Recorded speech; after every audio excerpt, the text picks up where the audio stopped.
Hello, everybody, and welcome to 3.6 GITCG Weekly Number 1. I'm your host, Stark, and today I'm with. Gojo. Hello. Hello. And yeah, I'm excited to see what you all been cooking this time. Indeed, it is the first week. It is the first weekly of 3.6. So all the new cards are out. People have been messing around, cooking new stuff, and we're excited Mm-hmm. to see what you have today. Definitely. And as usual, the format for this week will be the same, the standard, the usual. We all know it. It's going to be the 5 round Swiss best of one, and the prizes will be double this time, unlike the previous tournaments. This time we're giving away two Welkins or $10 worth of Welkins or one Discord Nitro, and yeah, it's going to be fun. And the winner, of course, will be the one who got 5 wins and no losses at all. Yep. The increased prize pool, coming in from last time, which thanks to our server and community for hosting such nice prizes for everyone. But yeah, that is gonna be it for reviewing the format and stuff. Just a standard thing we got to do for the weeklies. But Ark, wait a minute, aren't we in Asia? Why are you here? Yeah, that's true. Why am I here? And yeah, from now on, I'll be now casting instead of joining in the Asia tournaments because already this is like kind of like a retirement, I guess, or whatever you call it. So I pretty much want to see my friends in the Asia server, cooking up some decks, and yeah, I'm pretty much excited and see what my friends will cook, and how are they gonna perform this patch around. Yeah, okay. What's it called? I think are you competing in any other region still? Because Oh how yeah, else are you gonna say it's your boy Ark? During majors. this time, cause I already won last patch major, so I was like, Mhm. I should start playing other regions as well. And that other region is going to be America region, going up in the world. And I'm pretty much excited to see and face, potentially Ting or SI or Robot Wizard, and it'll be Yeah. pretty much, it's gonna be exciting to see, and yeah, I'm looking forward to it. Yeah, no, I mean, I'm definitely excited because someone, because I had to play Europe for last patch, so I didn't really get the chance to play, Mhm. in my home region because it just time zones doesn't work out. But yeah, it's really Yeah, fun to always play different players, especially for someone like you who's at a very high skill level, and you play the other players who are also at a very high skill level. yeah. Like even though the actually after this one, America's weekly will be next, and the time zone for me will be 4 a.m. So Oh I was like, man, I have to sleep early for me to attend this one. So yeah, I'm gonna do it. But yeah, what are I'm you pretty much copying? looking You forward to copying it. my sleep schedule? What's wrong with you? I well, I'm gonna try sleep early, but I usually Mhm. sleep late. So, you know, there's a saying that old habits die hard. So we'll see what Indeed. happens. And Yeah. right now, we're pretty much waiting for our very first match to start, and I'm looking forward to it. Hopefully, we get to see new decks or new characters, rather, like Ayato, not Shincho. Wait, Shincho already Yo, got Zeke shows a new nerfed. character. Let's go. He's a new nerf character. True. I mean, I'm excited to see some Shincho, but looking at the statistics right now, oh boy, Shincho usages got downhill pretty bad. Like compared to last patch, like last patch, there were a lot of people bringing Shincho decks, but Mhm. now looking at the statistics, oh boy, it went downhill so bad. Like Pita not stonks. Yeah, he did non-stuck. I was gonna say that. Yeah, both Fischl and Xingqiu being the primary supports, in Bennett, of course, but they were sitting up there in like the 20s pretty much. Oh no, I exploded. Oh Xingqiu's too no, powerful. I got raid Kojo, what sorted. happened? You I got good? slandered, bro. Oh No no. problem. Anyways, we're having a slight difficult technical difficulty, so It's no big deal. I mean, sometimes it's just it's a good representative of me in the Black Void. But anyway. but yeah, hopefully we get to see a lot. I'm expecting a lot of Tainari quicken because I think Tainari is actually pretty good. I kind of underestimated him when I faced him in some of certain ranked matches. But here we are. Mhm. We're All having right. double Anemo against double Pyro with Klee. Pretty standard, you know. Like Mm-hmm. we're pretty much. This is like patch 3.4 or patch 3.5 all over again. Yeah, no, to an extent. It's Duck no longer playing their standard cleave, trying something new. The double Anemo. It's a Hmm. very very interesting deck. To play and also play against. Yeah, I just realized Duck is actually playing double Nemo, so that's very interesting to see and Hmm. how she will perform double Nemo. Because actually never played double Nemo that much. Also double Fire Kitchen as well. But yeah, I'm looking forward to see how Duck will perform this one, especially against double Anemo Freeze with Mona as well. Like the if you swap, like let's say you force swap back to Mona, then pretty much can use that passive, which is the fast swap action, and it's like pretty much like a counter to the swaps from the Silk Rose engine. Mm-hmm. Yeah. What's it called? It's I mean, these are characters who obviously have been in the game, for from the start. But honestly, I mean, I think there's a new character on screen. Arky, have you seen a D-Luke play with a Klee? Oh heck no. Yeah, usually it's either Agent or Bennett, but seeing Diluc, it's pretty nice actually. No one plays Diluc that much, but you know, seeing Diluc again in this tournament, it's a welcome. Yeah, no, that's great. That's it called. Maybe they figured out a line where D-Luke works, works at least similar to Agent or better. Yeah, like Diluc's burst actually deals a lot, especially with Hydro Aura on the enemy.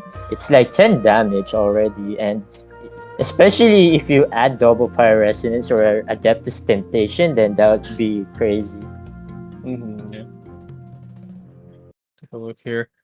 It looks like I think was that a sacrificial proc on Sucrose or was that Anemo Yeah. resonance? So I think Duck is, if I'm not mistaken, I think she's playing in Instructor's Cap as artifact, if I'm not mistaken, because they're pretty much guaranteed animal reaction most of the time. So I think Duck is aiming for to spam skills with Gene and Sucrose. Also, no chaotic entropy yet, or the Sucrose talent card in hand. So hopefully Doc will able to get it. Otherwise, it will be difficult to dish out the damage needed to overcome Clee Vaporize.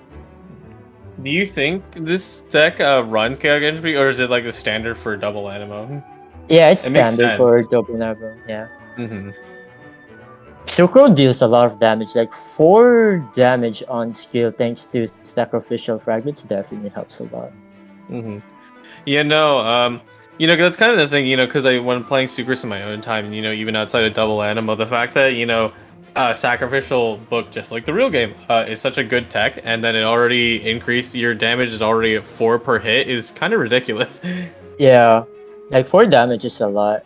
Like +1 damage is already a big number in my opinion. Like especially in GITCG, right, where there's only 10 HP max and 1 damage is like so big and pretty significant. So yeah, +1 damage is absolutely insane. There's only a few characters who can really eat that much damage. It's like someone like like a tank like Noel could eat something like that with a Geo Res proc. And look here, looking through the dice now. Focusing more on the game, Leafeona has kind of yet to get any setup, and Duck, is doing what Anemo Control does best, keeping control of the situation, not really letting any of the characters set up at all, what they want to do. Alright, so Duck is a little bit is having dice of cringe, but she got the 2 best tests, so that's good. Also 2 animal resonance as well in hand. Not sure what can you do about it, but no chaotic entropy though, so that's sad. But yeah, it happens, so you have no choice but to cast burst and roll with it. Like no infusion as well, but that's fine. Like hopefully she will get that animal summon infusion soon, but we'll see what happens here. Yeah, hopefully. It's always weird because I'm like, oh man, I want to keep only the Anemo summon so I can get the scroll damage across the board, but I'm like, wait, I want the infusion more. And now Sucrose like eliminates Klee, prevents Klee from getting the burst out, so that's good. I think Duck is having a very good position right now that Klee is out of the board and the burst is no longer threatening. And yeah, the only threatening now is just pretty much Diluc. And ooh, we see I haven't lost yet played on Mora, and now Mora will cast burst on Sucrose, and Sucrose with sacrificial fragments is now gone. Yeah, Leafeona is going straight for vengeance. Gene is going to skill, but I don't know if that's well advised because now it's on Diluc and he has Stellar Phantasmus. He's about to bring the heat. If Leafeona had the power resonance, that would make Diluc skill like deal around 6 damage with Mona's burst. Yeah, absolutely. But yeah, this is getting close. Yeah, my trade for your trade, and both Monas are on pretty low HP. Diluc being the pyro character and Mona having a reaction, on top of her means that she's not really that 4 HP don't mean that much. Yeah, but the difference is that Duck has the Sucrose burst up, and that's pretty threatening for Leafeona here. If they get a send off for it, but looks like they didn't. And yeah, unfortunately for Leafeona, There's no sucrose chaotic entropy, so yeah, the swirl damage is gonna be pretty much the same, and that will get Diluc, receive one less damage, so that's pretty good. Cool. The being in this situation, it's actually interesting because I saw they switched over to D-Luke, right, to kind of give him a little bit of pressure, like, hey, like, watch out, I might skill on you, because they were kind of predicting it's like you might have one dice left, but if you have two Wovens, that would be basically the end of me, but Duck didn't have that this time, but they're gonna use it. Interesting. Ooh, fast swap to Mona. All right, going for skill and result to knocking out Mona, which gives Duck +1 reduction thanks to Mona summon, and looks like Mona here will tank a lot of damage from Diluc, and I'm expecting around 10 damage. Yeah, that's 10 damage because 3 from skill plus 2 from vaporize, then times 2 thanks to Mona burst. And looks like with looking at the hand from Duck here, Duck got Lucky Dog, which is pretty nice for stall and for the heal. And I think there's one food, and I hopefully that's Lotus Crisp. But yeah, I feel like yeah. Was that 10 damage? I did not see. No, it was 9 damage. Very close though. Very, very close. Yeah. And yeah, Duck is looking good here with with the Sucrose talent. Not Sucrose talent, but Sucrose burst up alongside with Mona as well. That's 3 damage total end phase. Yeah. So it'd be funny if they did have chaotic entropy. That would actually be 4 damage. Yeah. Wow. Yeah. True. And looks like Duck is going to Pizza Pass, so that is Pizza and not Lotus, so that's fine. And now Liben will proc next turn, and if Yana is going for Wharf, probably looking for protective food cards like Lotus or hash browns or even pizza as well. So that's they're really crossing their fingers for that. Hopefully they get it. Yeah, and there's the finally Sucrose talent came in late, but yeah, it is what it is. But all right, yeah, looks the party like, it doesn't matter too much. They got a pretty decent position out of it, so yeah.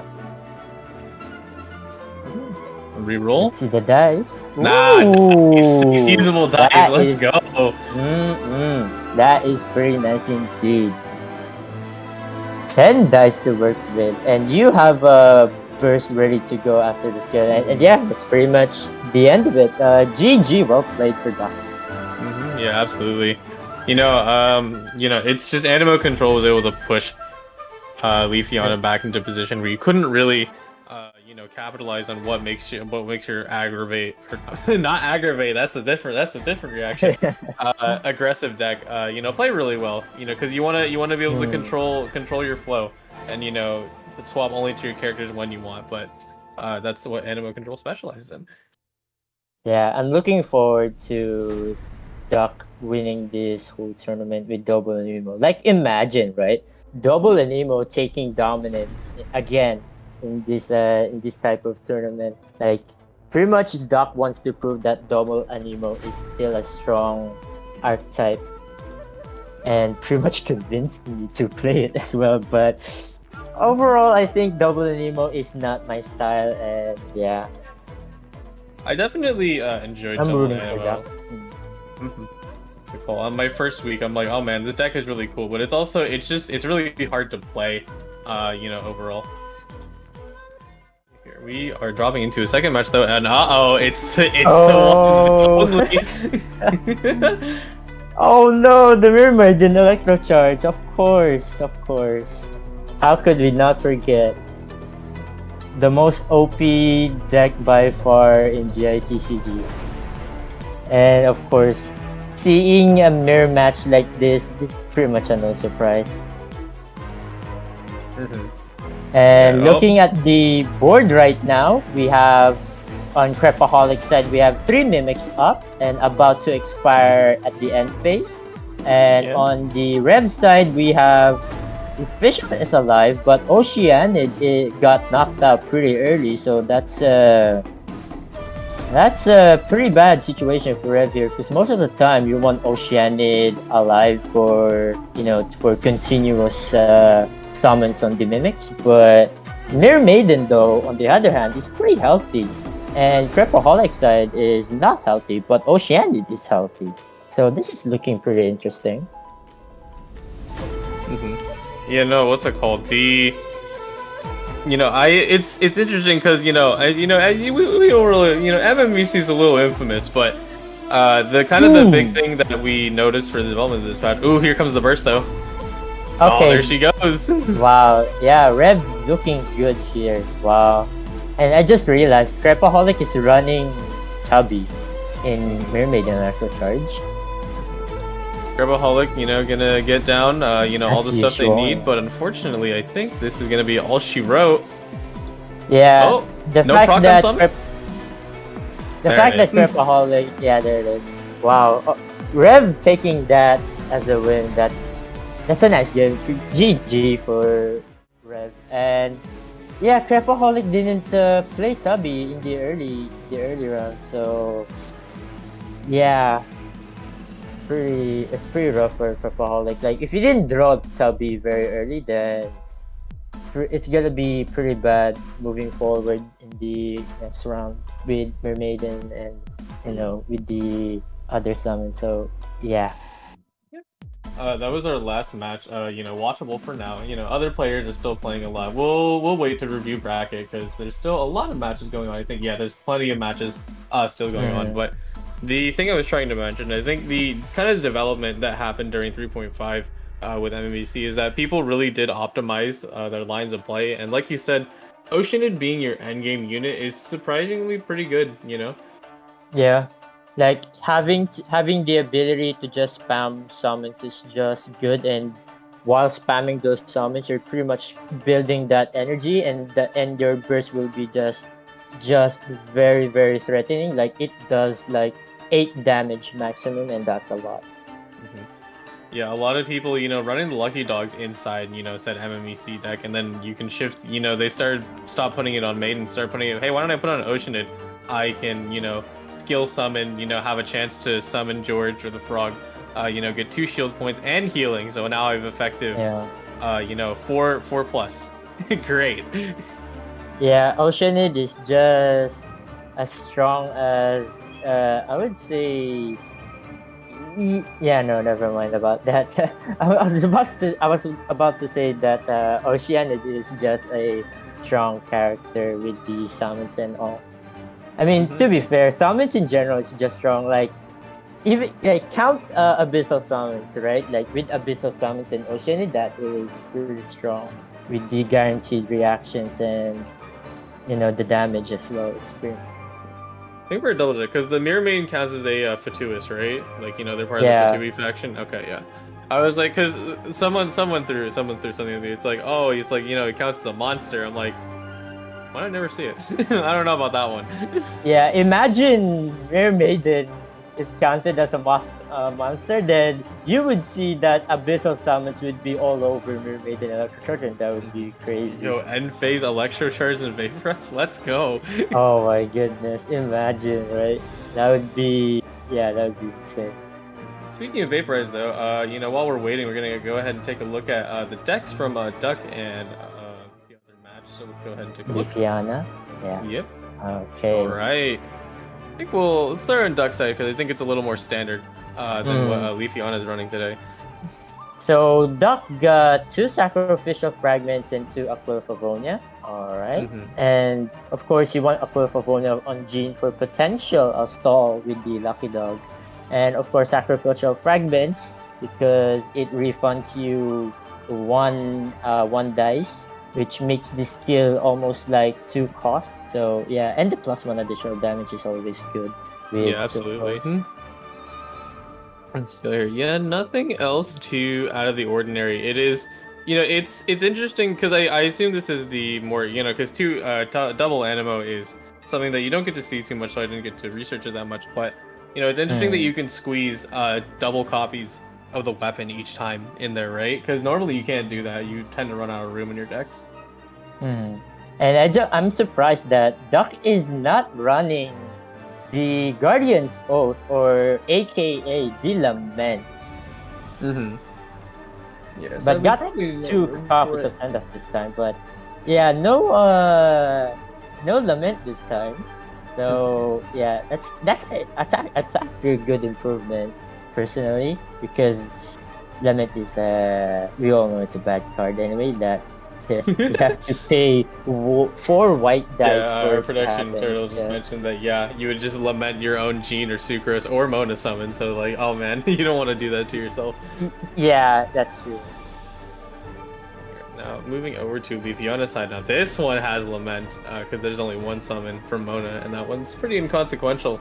But let's Hmm. see what we got here. Ooh, they got double talent cards, or well, one copy of each talent card for Yeah, both for Klee and. Diluc and Cleve, Mhm.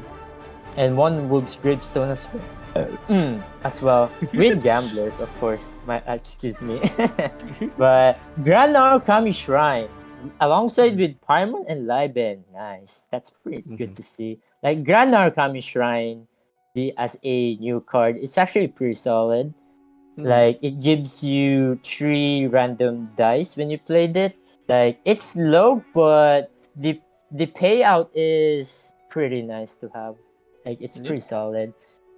And what's also good about Granar Kami Shrine is that when you played it, right? Like let's say you pay 2 dice, you get 1 dice back as a refund. Mhm. So that's pretty nice as well. That it helps building Liben Oh, much more God, easier, Artifact I on here. Good, guess. there he is. But yeah, anything else for Lifiana here? It's pretty much standard, Adeptus Temptation, Lotus Flower, Crescent, Mushroom Pizza, of Mhm. course. Dude, Adeptus Temptation, Pyro Resonance, Mona Burst, let's go. Yeah, the standard ingredients for double Pyro decks, pretty much. Yeah. Here, I think. Let me take a look for myself at bracket how many players we got left in here. See, we got one, two, three, four. I think 4 matches left. I think that is kind of like a little above my margin for when I like to check into the bracket, but I think Mm. might as well while we're waiting. So we'll go ahead and slide over to that. All right. So go. I'm too fast, taking a W. Nice. Okay, let's see here. Z Crimlet taking the win against Kuriro. I think Hmm. Kuriro is running a heavy stall, if I'm not mistaken. Let me check on Oh. that. Actually, no, Nice. never mind. It's double Cryo Swirl with Jin Chong and Diona. So yeah. Also, what do we have? Um, there's a couple of matches that are not yet finished, but wow, dude, seeing all these names, like, man, I actually, most of these names here on the screen, actually, most of them, I actually know them, and it's good to see that, playing their hearts out and perform to their very best is pretty relaxing to see. And yeah, TDN against Enclair. Unfortunately, Enclair lost that, and Mhm. TDN wins. And you have Rocky. Rocky returned in GITCG because of Yeah, heck the yeah. tavern from the other tournament. But yeah, Rocky now playing weekly again. Pretty nice to see. And wow, I'm too fast taking a W against Ryzak. That is something else, because right now, if you guys wondering, Ryzak is pretty much taking, or the top in the current leaderboards right now in ranked, especially for Hmm. Asia. But yeah, I'm too fast. Very very nice to see I'm too fast taking a win finally, because yeah, I mean, Ryzak is a good player as well. I mean, I'm too fast is also a good player, but yeah. Let's see. Oh, okay. So I'm too fast is using the Kamisato Ayato with Klee and Bennett. No Shangling this time. Alright. Because I'm too fast was cooking with Shangling with Ayato, but decides to swap out Shangling with Klee instead. That's interesting. And for Ryzak, I'm interested to see this one. Yeah, lots of familiar faces today. Looking at it. Okay. Also, I think wow. players. Okay, this is actually pretty poggers for I'm Too Fast here because actually Ryzak is playing Mermaiden Electro Charge. And I'm Too Fast pretty much won with Ayaro and defeated the Mermaiden Electro Charge. Wow. Well, that's something. Are there any kind of decks you want to review, or you think we'll do something else while we're kind of waiting for the last two matches to kind of finish out? We could talk about the amount of characters that overall in this tournament. So a while ago, I said that Xingqiu, compared in the previous patches, Xingqiu has a lot of usages, but right now in this tournament, there are only 3 players who brought Xingqiu. Oh my goodness. No, man. You see, bro's gone. He got wasted. This is like Magu Kenki all over again. I know, right? Oh my goodness. Like, Xingqiu is actually dead. But in all seriousness though, like, the nerf from Xingqiu was so heavy that it's expected. Like, -3 damage, -3 total damage overall from his burst is... Yeah. Ooh, I was gonna ask for statistics, but here we go. Here's the usage rate. Oh my goodness, he's gone, bro. Yeah. My goodness. Like, same percentage for Xingqiu and Shangling. You'll never... Oh my goodness. I thought I'd never see the day.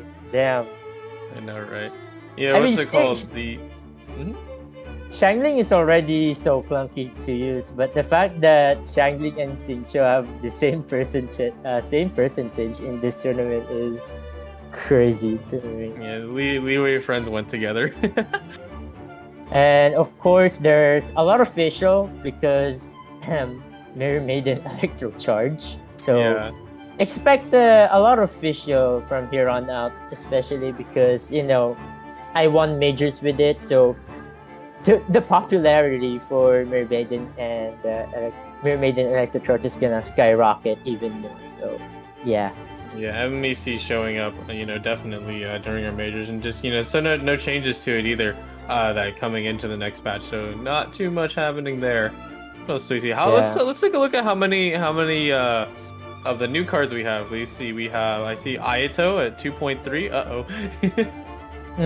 Yeah. Who else?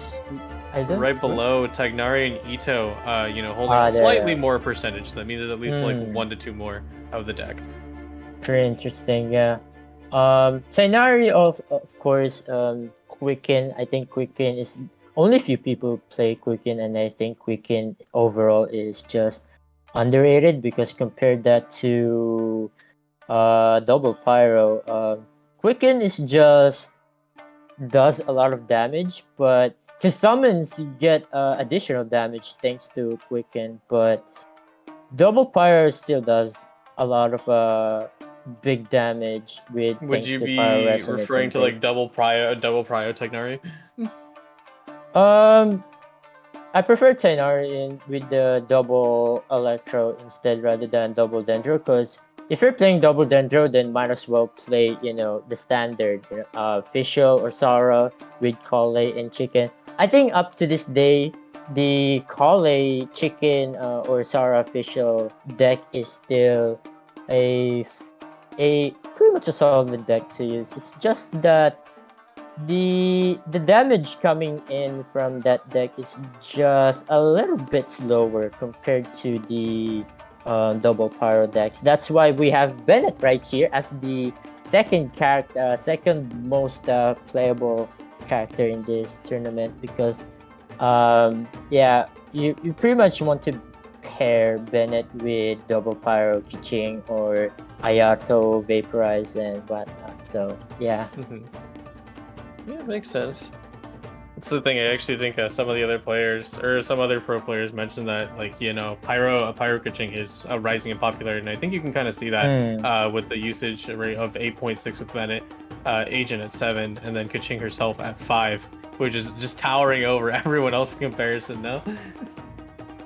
Yeah, like the history with double packaging, like double packaging was first created just to counter Ganyu Freeze in, was it patch 3.5? No, patch 3.4 actually. Like that deck was just built to just counter Ganyu Freeze, because I think during that time Ganyu Freeze was too strong and Mirror Maiden Electric Charge wasn't that popular back then. So, and yeah, that's how double pyro Kiching was made, and now it's yeah, like you said, it's skyrocketing in terms of popularity, because it's actually a solid deck. Like it's not just to counter Gunny Freeze, but to you can also snipe with it with let's say, because Bennett and Kuching does 3 damage, and you can pretty much go with first turn kill like fast swap and use power resonance, and you can just eliminate or knock out one character like within round 1, and it's just crazy with Bennett talent as well. Like that's, yeah, that is a strong deck if I do say so myself. Mm-hmm. Let me check here. Let me just do a double check and bracket myself. I think almost there. Very close. Oh, no, they are still. Oh, wow, they're still playing. All right. I think if that's the case, maybe we'll take a break while we are waiting for these players to finish up here. Mm-hmm. All right. See you soon.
And we're back. Oh, look, I'm back from the void. Let's go.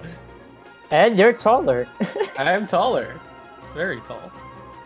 Yeah, round one is about to conclude, or is it already concluded? But yeah, round two is about to start pretty soon, and I'm pretty much looking forward to see what match or what decks are we gonna see now. Yeah, the round has concluded. So, we're just kind of waiting, players shaking off the nerves from round one. And, You know, check in what to these. what are your predictions on who's gonna be the winner, or what deck is gonna take the crown in this weekly? Any prediction? I mean, I didn't get a chance to really peek super closely, but I do unfortunately feel like it's going to be some sort of meta line with MMEC down the line. But, thankfully, the nice thing about Weekly is that we're going to try our best to feature, as many diverse players as possible before we kind of get to finals and stuff. And we're actually looking for, someone right now, actually, with a different kind of deck. Let's see if they opt in, though. All right. I'm not gonna spoil yet, but I'm looking forward to this next match.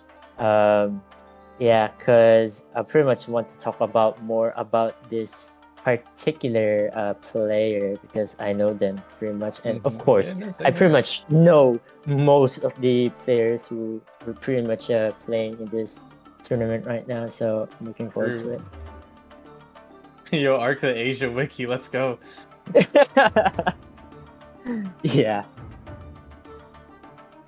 I would not be surprised if Mirror Maiden Electrocharge takes the crown again.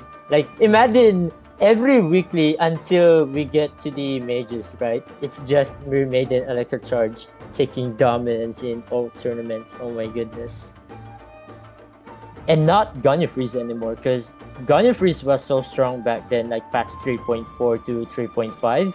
But now, with the Xingqiu nerf, getting the or receiving the -3 total damage, it's just I don't know. And also, many players running Catherine as well, or messing around with Catherine because Catherine got buffed from 2 dice to 1. It's just insane, and I can definitely see a lot of people use her, especially in this first week of the patch 3.6.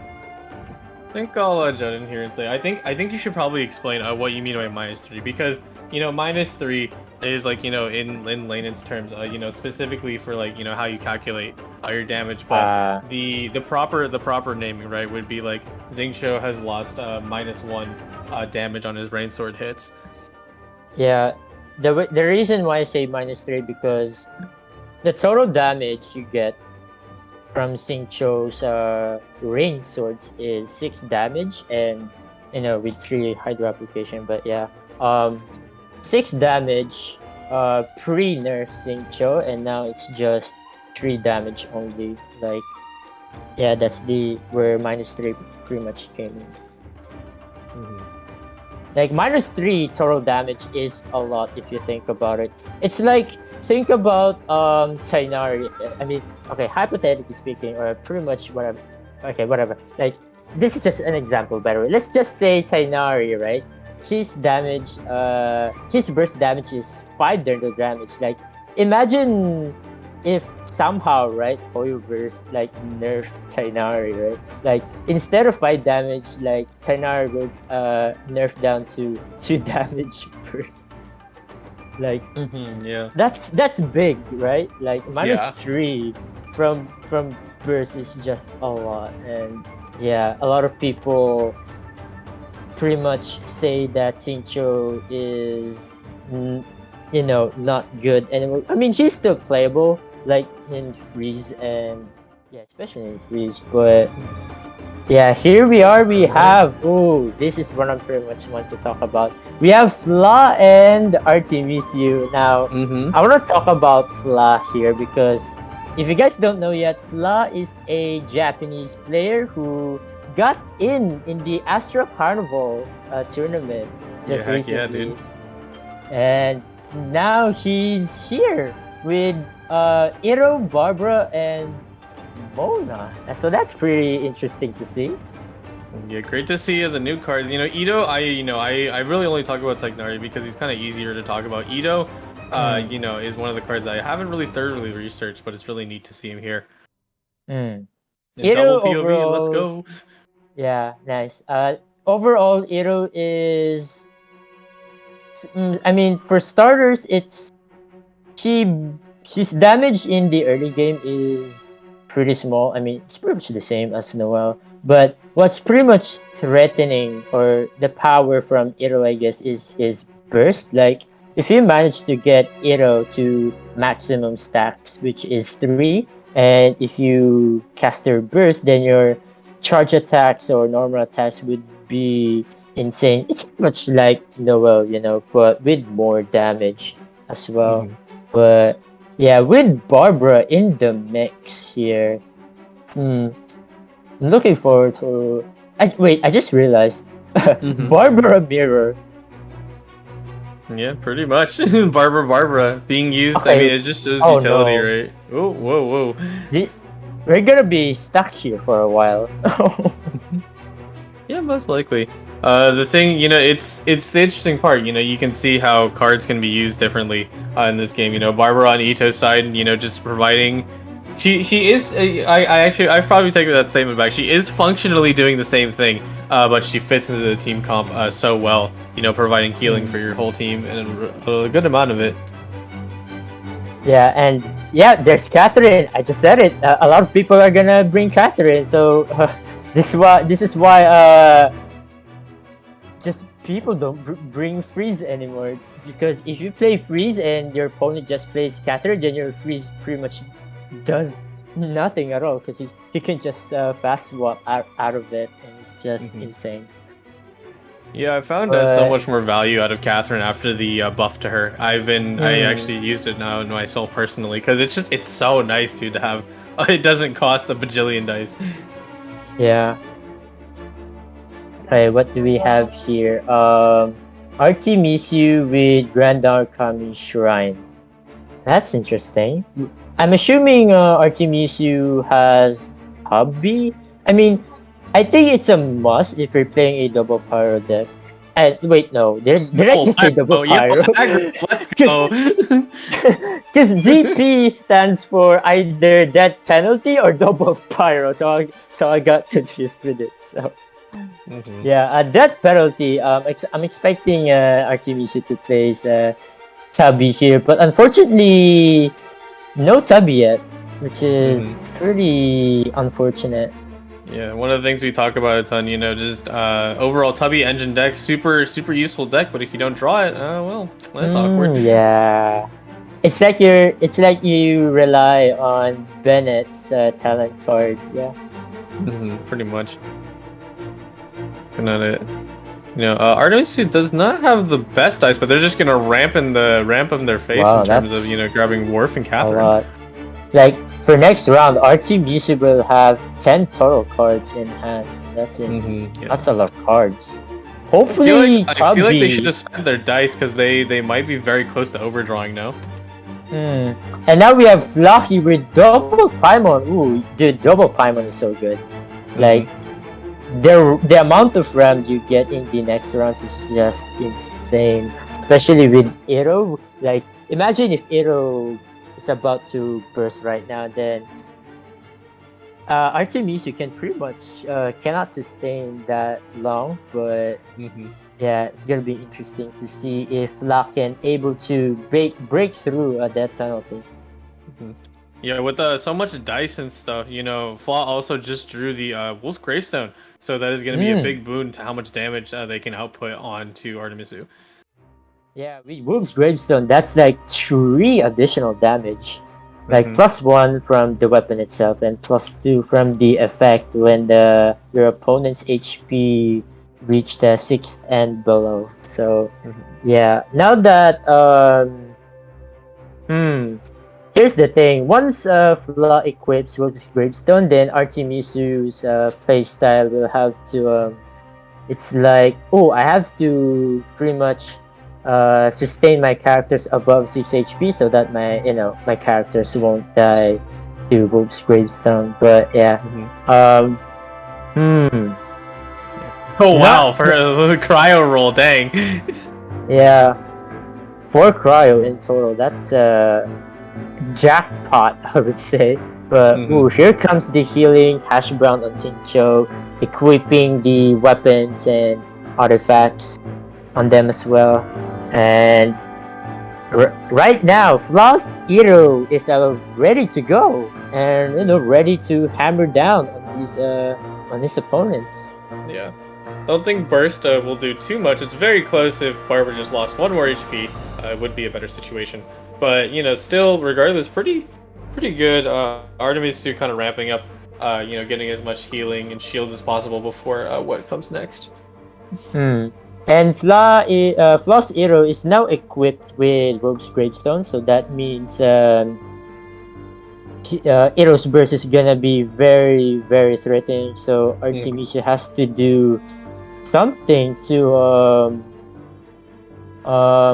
Also, I just realized. Like, Yeah. oh, okay, never mind. Because I was thinking, Hero can go for burst and normal attack because Fla has a woven. So Fla can pretty much knock out Barbara here already, but decides not to, but goes for skill instead. I think they went for skill because Fla wants that stacks, right? Oh yeah, Yeah. true.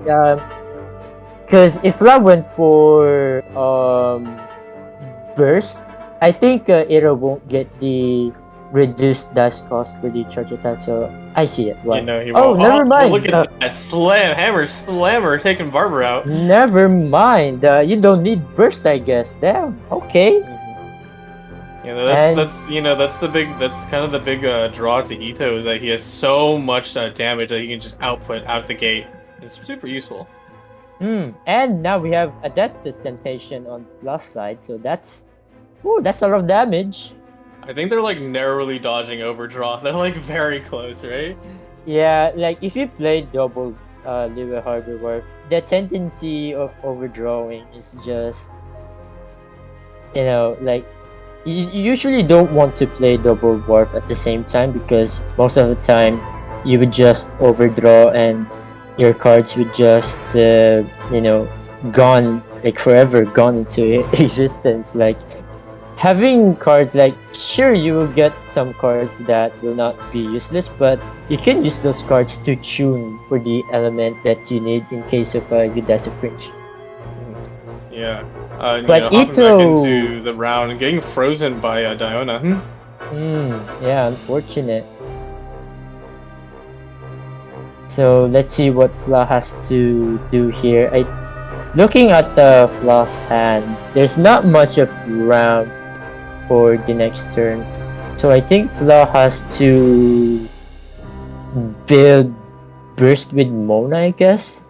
Yeah, I think that has to be the play. Like imagine the combination on Mona burst with Arrow burst plus Adeptus Temptation. Then that would pretty much knock out any of Artemisia's characters, even with full HP.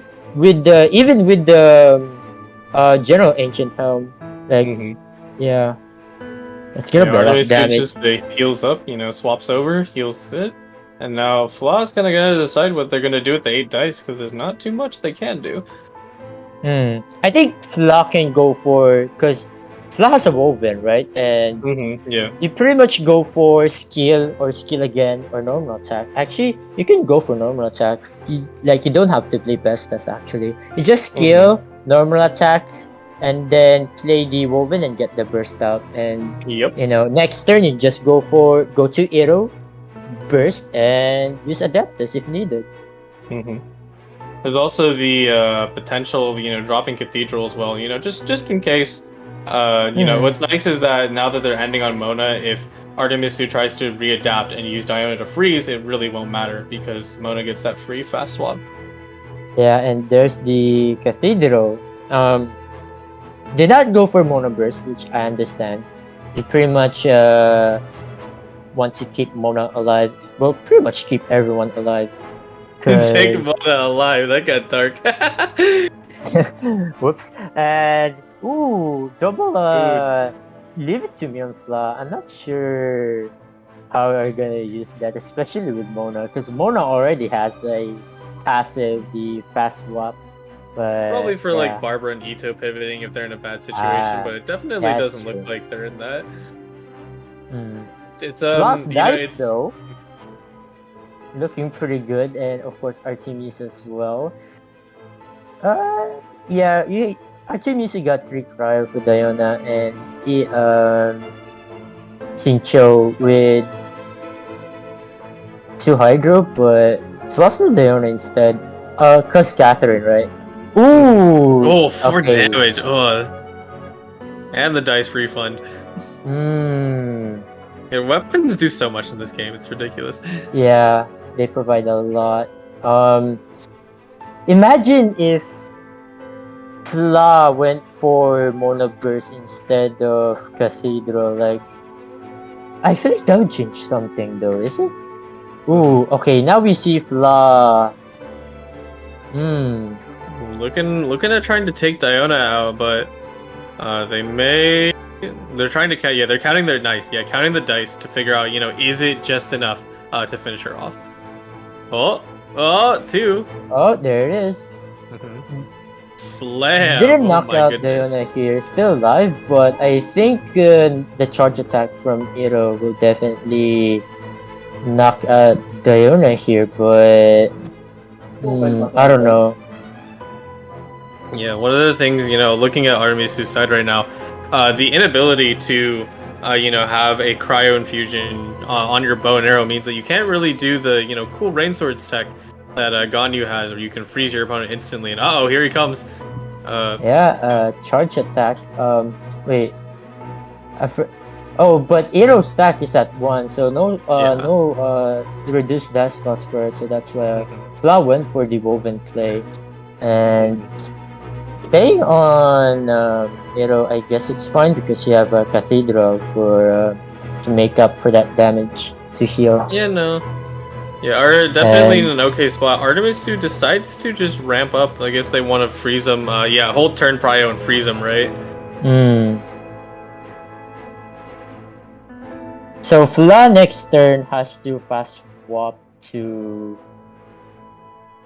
Do you have to fast swap? I don't think so. Oh wait. Oh yeah, you have to fast swap because St. Joe's normal attack deals 3 and then followed up by the rain swords. That's 4. Yep. So yeah, Law has to fast swap into Mono Burst and pretty much gonna a game changing win pretty much right there. Oh, looks like they're gonna go for Rain's pretty interesting. Maybe they want a little more defensive utility on their side. But yeah, Ito is now out of the game, so they gotta use that fast swap. Get out of the dodge. Oh, now Barbara finally gets in play. Barbara instead on Mona. Interesting. Yeah, I think Fla. Ooh. Wait, am I seeing counts on Barbara and Barbara Burst? Oh, that would be something. It's definitely something. It's pretty unnecessary, but you're just demoralizing your opponent. Yeah. But that would be funny though, not gonna lie. Like Mona, not Mona, but Barbara Burst. Like, oh my goodness. When I fought Dot here with his, death penalty with Barbara, like, once you saw your opponent, Barbara Burst, you just go like, oh my goodness. Like, that's a lot of feeling. Oh my god, they're going yeah, there it is. Dude. They're going for it. The value. Oh wow, that's a 10 total value thanks to Barbara Burst. Ooh, that's a lot. I think Flash channeling their inner Benzu. Gotta get the maximum amount of healing just to flex. Yeah, but oh my goodness, dude. Ooh, I don't know how RTVs is gonna feel about that one. Like, Barbara Burst is just... Like, Barbara Burst makes you, like, demotivated or something. Like, I don't know. Like, not Moto, but Barbara Burst is just so annoying to deal with. It is, like, yeah. That's a lot of healing though, like, oh my goodness. Yeah, everyone's like practically back to full. The thing that's definitely tough is that Diana wasn't able to launch her burst before Ito kind of took him out. So Xingqiu does not have any more cryo application to utilize with freeze.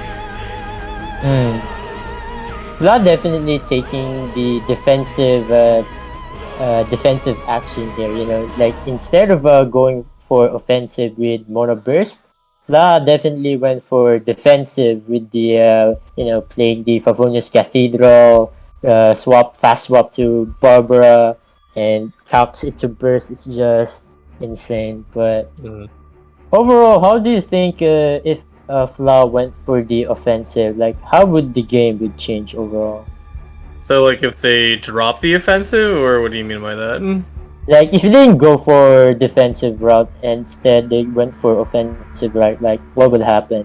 Would the game end faster, or pretty much like nothing happens at all? It's pretty much the same.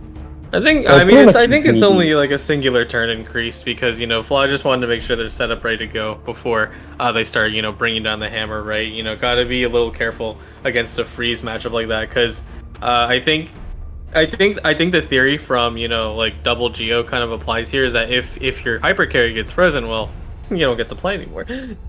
Yeah, but I feel like I think I understand why Fla is taking defensive here.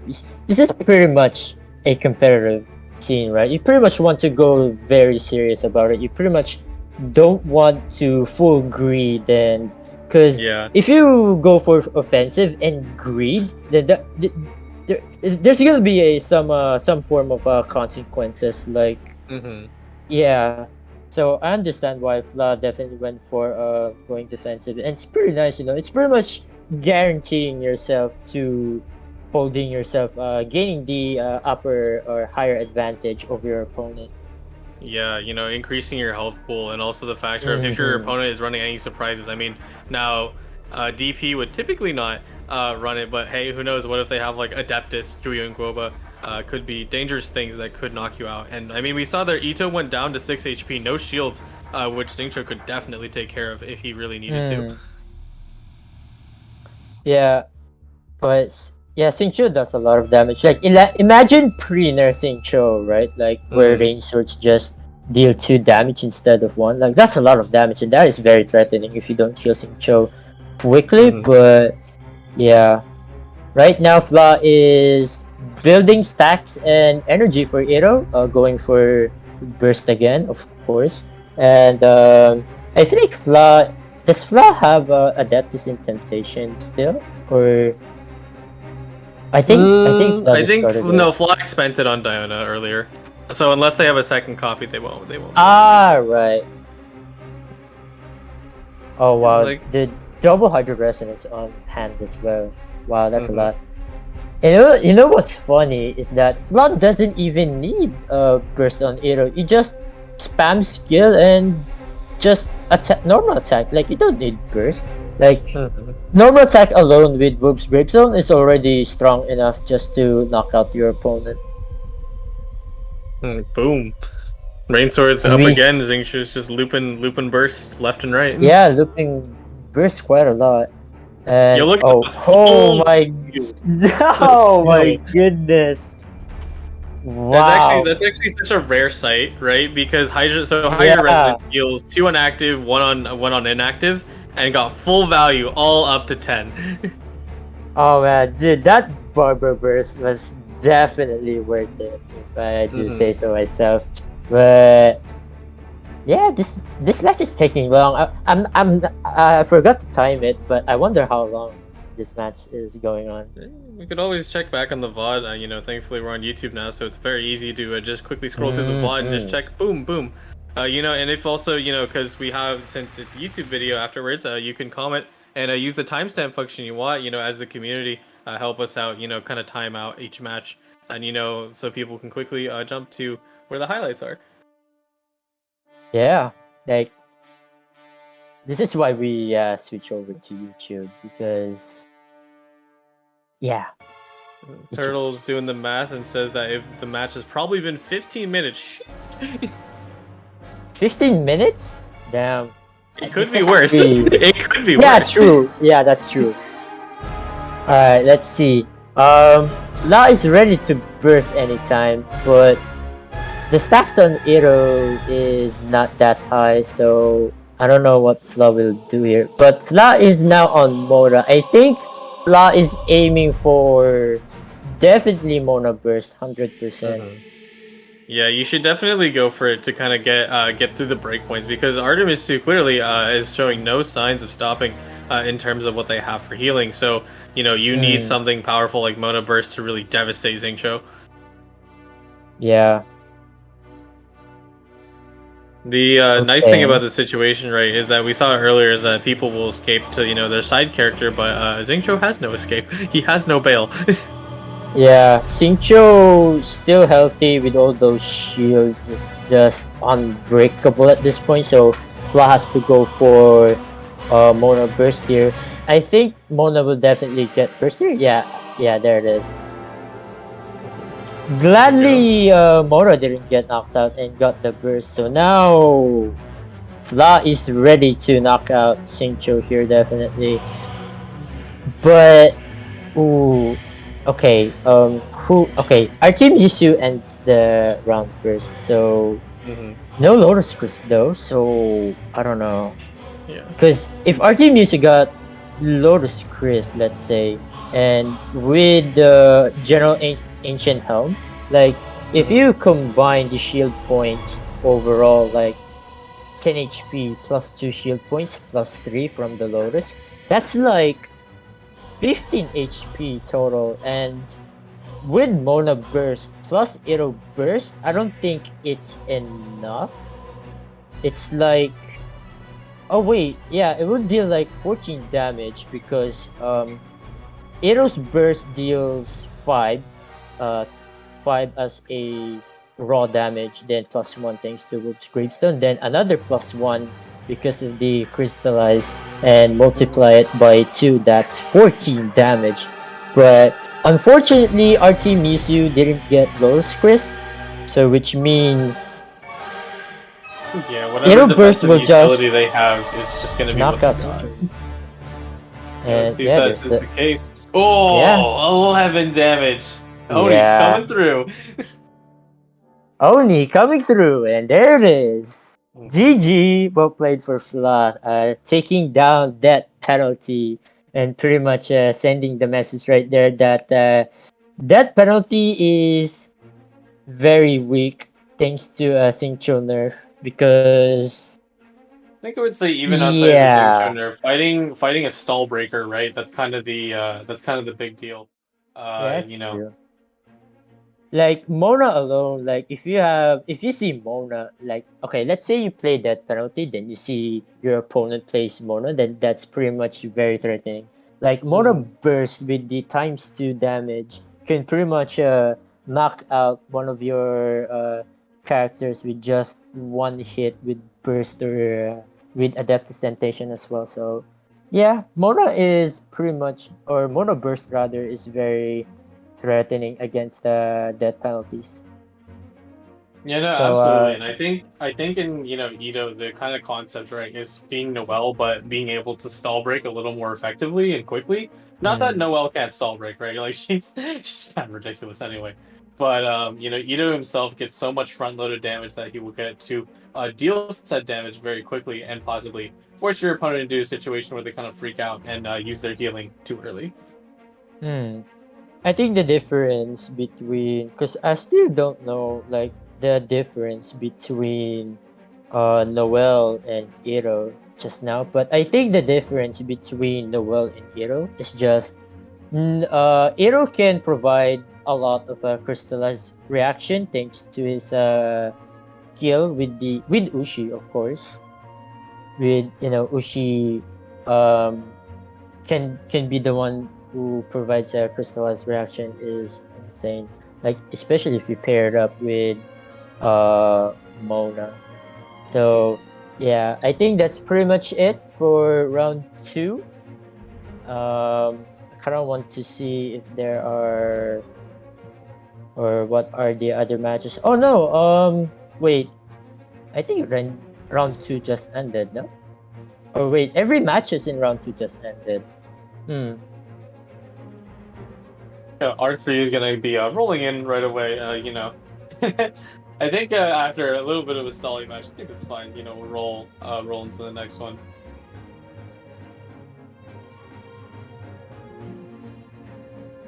Yeah, we're gonna roll into the next round.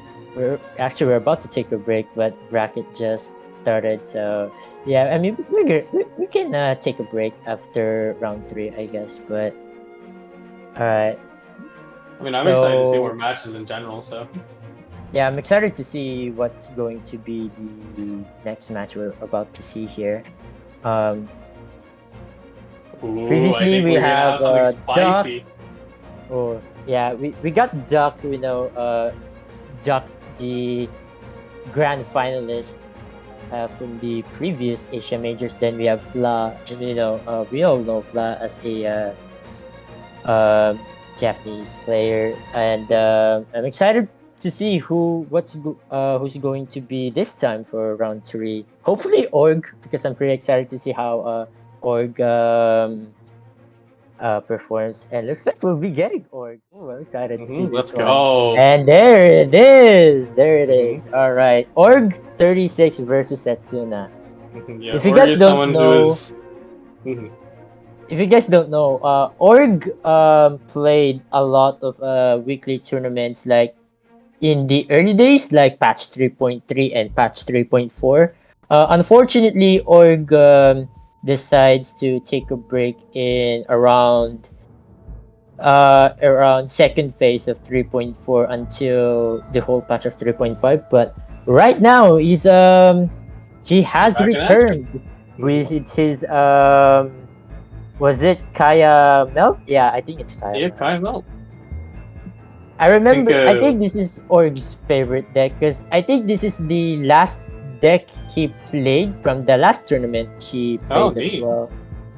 So cool. and players come and go. It's just the natural nature of the competitive scene. But as long as you guys keep supporting us, in the server and on the social medias, we can keep doing what we do. Definitely. And we see Catherine here very early on Org's hand. That's pretty nice.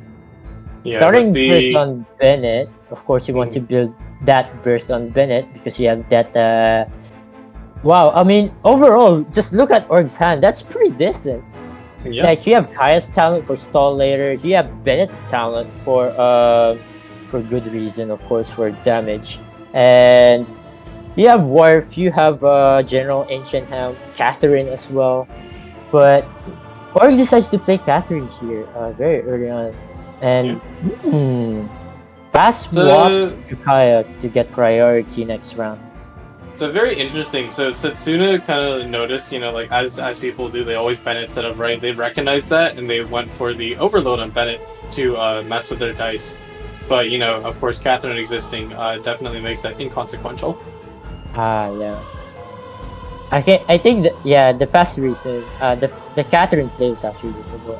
I forgot about the overload, and yeah, there it is. Yeah, there it is. Nice, good adaptation. And now Org can just go for Benny Burst. Hopefully, Org won't forget to use the card and not go for almost rolled the wrong dice. Oh no. Yeah. Good dice though. High usable. That's not bad. And yeah, he's gonna play it. Yeah, Bennett. And I think after that, what's going to be next? I think. Choosing to switch to Kaya, I don't know about that one. They're actually thinking about it. Why do you think they're switching to Kaya? I actually don't know, but there might be some hidden play that we just don't see it. Because to be fair, Org is a good player. Like when I first fought him in the early days, he's actually pretty good. Oh, this is okay. Decides to go for the equipping Kaya with the Lucky Dog and the talent already. Interesting. Yeah, interesting. So I guess they want Kaya to kind of get back up to full HP, but to be what's it called? It's let me think. Hmm. I don't know. 'Cause I'm confused, bro. I feel like Bennett's burst would be too early to cast, in my opinion. That's why I think Orgs decides to equip Kaya early on, and yeah, I think Bennett burst will come in once Org's character's HP like got very low, and I think that's the good time to Bennett burst because of the healing, right? You Yeah. pretty much want that Bennett burst to constantly heal your characters. So yeah, I think that's the reason why Org decides not to go for Bennett burst, because I think Org wants the healing part of the burst instead of the additional damage part. I think So here's a second thing, right? I think because one of the things that you run into with using Bennett burst and playing Bennett a lot is that you have a turn limit. So unless you have an yeah, extreme amount of ramp, you have a very limited amount of attacks that you can pull off before yeah. you're out of dice. Alright, so no power resonance yet on Org here. Because I was thinking, like, is it possible to knock out Klee with skill? But no, never mind. Yeah, no, unfortunately not. Without Agent burst doesn't and have no the. stealth cover. Yeah. If only Agent has the passive stealth here active, then Org can pretty much eliminate Klee with power resonance, and that would be so good because you're pretty much preventing Klee to cast the burst, and looks Org like was Klee's definitely burst is inevitable at this point. Yeah, go ahead. he was definitely looking for a line to take Klee out, but even considering switching to Bennett to burst and then take the Klee out, but it still isn't going to work, and they're probably going to eat the burst right now. Yeah. Like, here's the thing with Klee burst alongside Fischl's Oz, that's gonna be a lot of overload overall. Like, yeah, it's gonna be insane. Luckily, Org has Catherine here, which means the force swap from the overload will not be much of a problem. Oh, there it goes. When it moves over to Kaya, what will he do? Got the dice for it, so that's nice. Discards one Bennett talent because you only need one Bennett talent, of course, and doesn't have the dice for that healing value. Oh my goodness. Yeah, that's a lot of healing, and did not go for Bennett burst instead because Org doesn't have the dice for it. So Org went for Kaya because Org's dice has cryo, and yeah, pretty much went for Kaya's skill and get that healing instead, and pretty much wasting that pyro application as well. Yeah, it's very interesting that. Oh wow, the send off, nice. No OL. Let's see, it's very interesting that. That's like removing 3 damage. That's good. Yeah. So with the whole Kaya, sort of Kaya stall package, eating it's very interesting because you don't get to see this very often. It's a character who can actually just eat a Klee's burst. Not really kind of just take off the damage. Like no big deal, really. Fast swap. Oh, that's fast swap official. That's not good though. Yeah, but burst? No way. Oh no. Oh no. Imagine if Setsuna has star sign, and yeah. If Setsuna's star sign, that would have been a very optimal play. Kyle would get eliminated if that happens, and that would be unfortunate for Org. But fortunately for Org, that Kaya is still alive, and oh yeah, you can definitely. That they got a self-inflicted force. Wait, but Fisher can burst here though, and with burst, Kyle will get knocked out here. But I'll do it.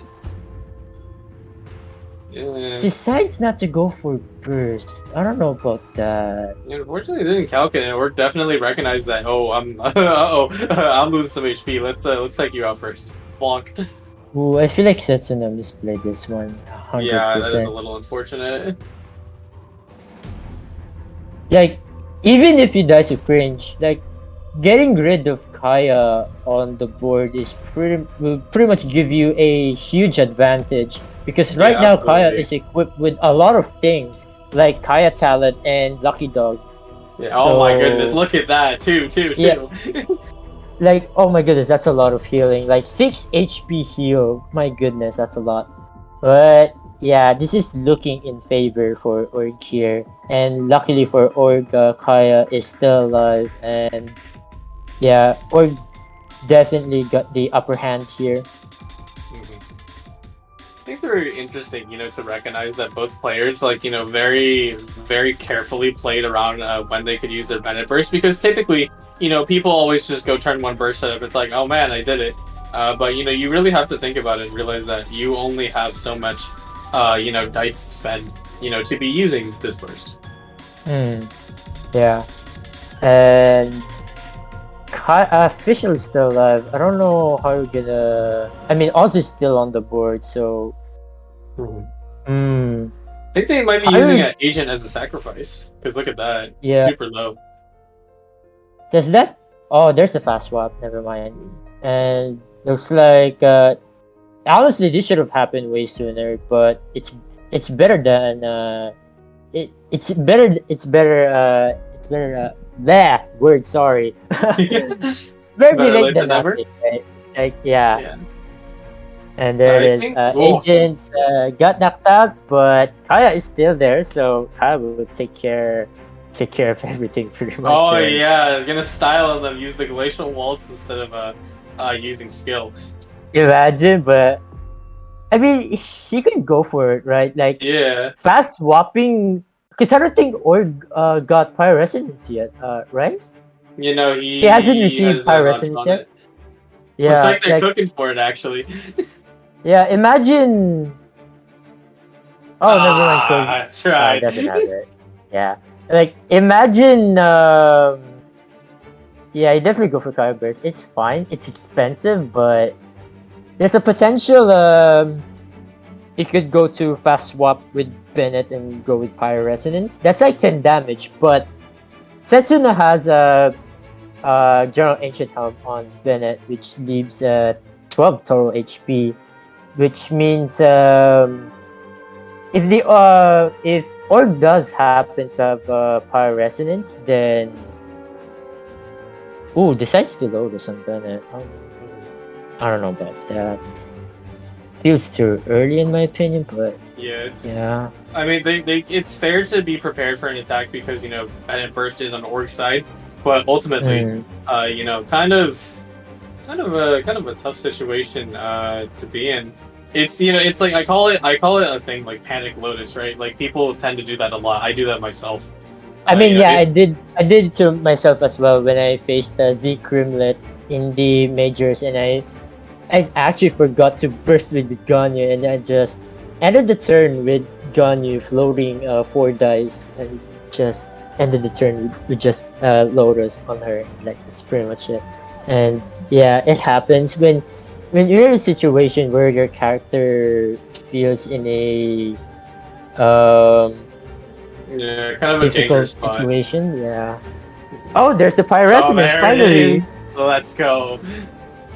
Now you can just said, chat just said it's like, yo, no way, it's not part of the suit. They said, yo, Kai is healing more than my DP.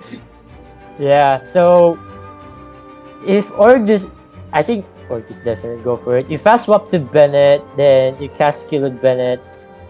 Ooh, unfortunately, Setsuna has the Aquila, so. Oh my goodness! And oh my goodness, yeah, that's a lot of damage. And yeah, with Pyro Resonance, that's like how many damage? With Aquila. Oh no, wait a minute. 3 plus 2 plus. Yeah, okay. Oh, okay, 8. but Setsuna doesn't have dice left anymore, and Org has 5 more dice with Woven as well, so that's Panic 6. Lotus. Oh my goodness. Mm. Yeah, swap to. Then you could pretty much swap back again. It's actually Oh funny, my but never goodness. mind. There it Oh is. Yeah. wow, what a GG. showing. Let's go, org. Yeah. The return of the king, I should say. Return of the Yeah. King. Welcome back, org, and yeah, GG, well played. Yeah, Yeah, I'm GG's to looking both forward Suspin and Org. I mean, the next we're matches. obviously excited to see, all the players, but of course Org, someone who we haven't seen for a very long time. So Yeah, I'm glad org returned because I think the reason why org returned is because of the Catherine buff, I think. But and org did not play a lot in the previous patch because Maiden Electric Charge is going all over the place, and he pretty much said that the meta is dead or veg, I should say. It's pretty much implying that the meta in 3.5 is boring. That's why he decided to take a break and take a chill until this patch comes in with the Catherine buff, and that's nice. mm. Yeah, it's I mean we bully Catherine a lot, but it is genuinely very nice to have her buffed. It does. Action cards do, like we mentioned in the podcast, which we'll have on YouTube soon. It Mm-hmm. does wonders for the meta and how things work. Yeah, Catherine. There's gonna be tons of Catherine in the next tournaments going forward. So I'm Mhm. looking forward to that. And with that said, I said that Catherine will be. There's gonna be a lot of Catherines from here on out. With that said, I don't think there's gonna be tons of freezes or freeze decks we're going to see because imagine you're playing freeze and you're against someone with Catherine early on the board, then how can you overcome that as a freeze player, right? Like it's so difficult. I don't even know. I haven't really thought about that. So like, are you saying so? Like, let's kind of lay out the matchup. So are you saying like ace, like player one is freeze and then player two is also freeze, and you both have Catherines? It doesn't matter, right? Because you can just freely swap. Is that your point? Yeah, it's like Hmm. you're escaping freeze pretty much. Like with Catherine, you pretty much like escape from from the freeze, then doing some action is just it's like freeze does nothing but additional damage. Like that's pretty much it. Like Hmm. yeah, with fast swap, it's like freeze is so weak. Yeah, most definitely. And speaking of freeze, I definitely actually hold on. In the meantime, let me take a look at the statistics on how many players did bring freeze decks. Because I think there's plenty of people who still bring freeze decks. And a big shout out to Haunty or just the TOs in general. They did a big revamp of the deck list dumps that we get to see every week, Mm, and there's a bunch of you're now able to reference a bunch of statistics while we're more things for each of you for your viewing pleasure. You can see how much is Peter stonks and Peter not stonks. yeah, and I just looked at the sheet right now, or should I say the statistics. There are only two players who played freeze. Oh my goodness. And Hey. that's actually good because imagine you decided to play freeze in this tournament with a bunch of Catherines going around. Then you're not gonna have a fun day with those Catherines going around. Like, yeah. But I'm glad that people recognize that the Catherine buff will make freeze decks, pretty much copium or piranha stonks at this point. So yeah, um, especially Ganyu Freeze. Like sure, Ganyu Freeze is still strong, but the point of Ganyu Freeze is to freeze, not to. I mean, sure, you deal a lot of damage thanks to Undivided Heart, but still, Ganyu Freeze is still a freeze deck and not a damage or should I say killing machine type of deck. So yeah. Yeah, the tournament discussion is kind of molding right now. I'm seeing all kinds of posts. Double Itto, it's like, I'm never playing weeklies again. I fought this character again. No. Yeah. Let's see here though. The let's go ahead and we actually have a Org and a Setsuna's deck list. Let's go ahead and take a look. Let's go. Yeah, no, we did focus a bit, on Org. Obviously, we're really excited. Someone who has not played in a long time. But no discredit to Setsuna because they're also playing a more unique deck, right? Yeah. I just realized Org got one copy of Catherine only, and the fact that he draw it at the very beginning was already a high roll in my opinion. Like, oh wow. Like having Catherine early is so good. Like I just realized there's a lot of one copy in Org's deck. Like one copy of Catherine, one copy of Knights of Favonius, Library, one copy of Dwarf, one copy of Lucky Dog, but two copies of General Ancient Helm, and one copy of Changing Shifts. Not sure about that. Definitely, because most of the time you want two copies of Changing Shifts, because that's like giving you one woven worth of fast swap, pretty much. So yeah. I don't know why. It's crazy that he runs so many one-offs, and yet it was such a consistent deck, right? Yeah. Two copies of Leave It To Me, of course, because you only have one copy of Catherine, so why not? And one Lotus one Lotus Crisp, one copy of it. Interesting. Well, yeah. Oh my goodness, there's a lot of one copies in here. It's insane.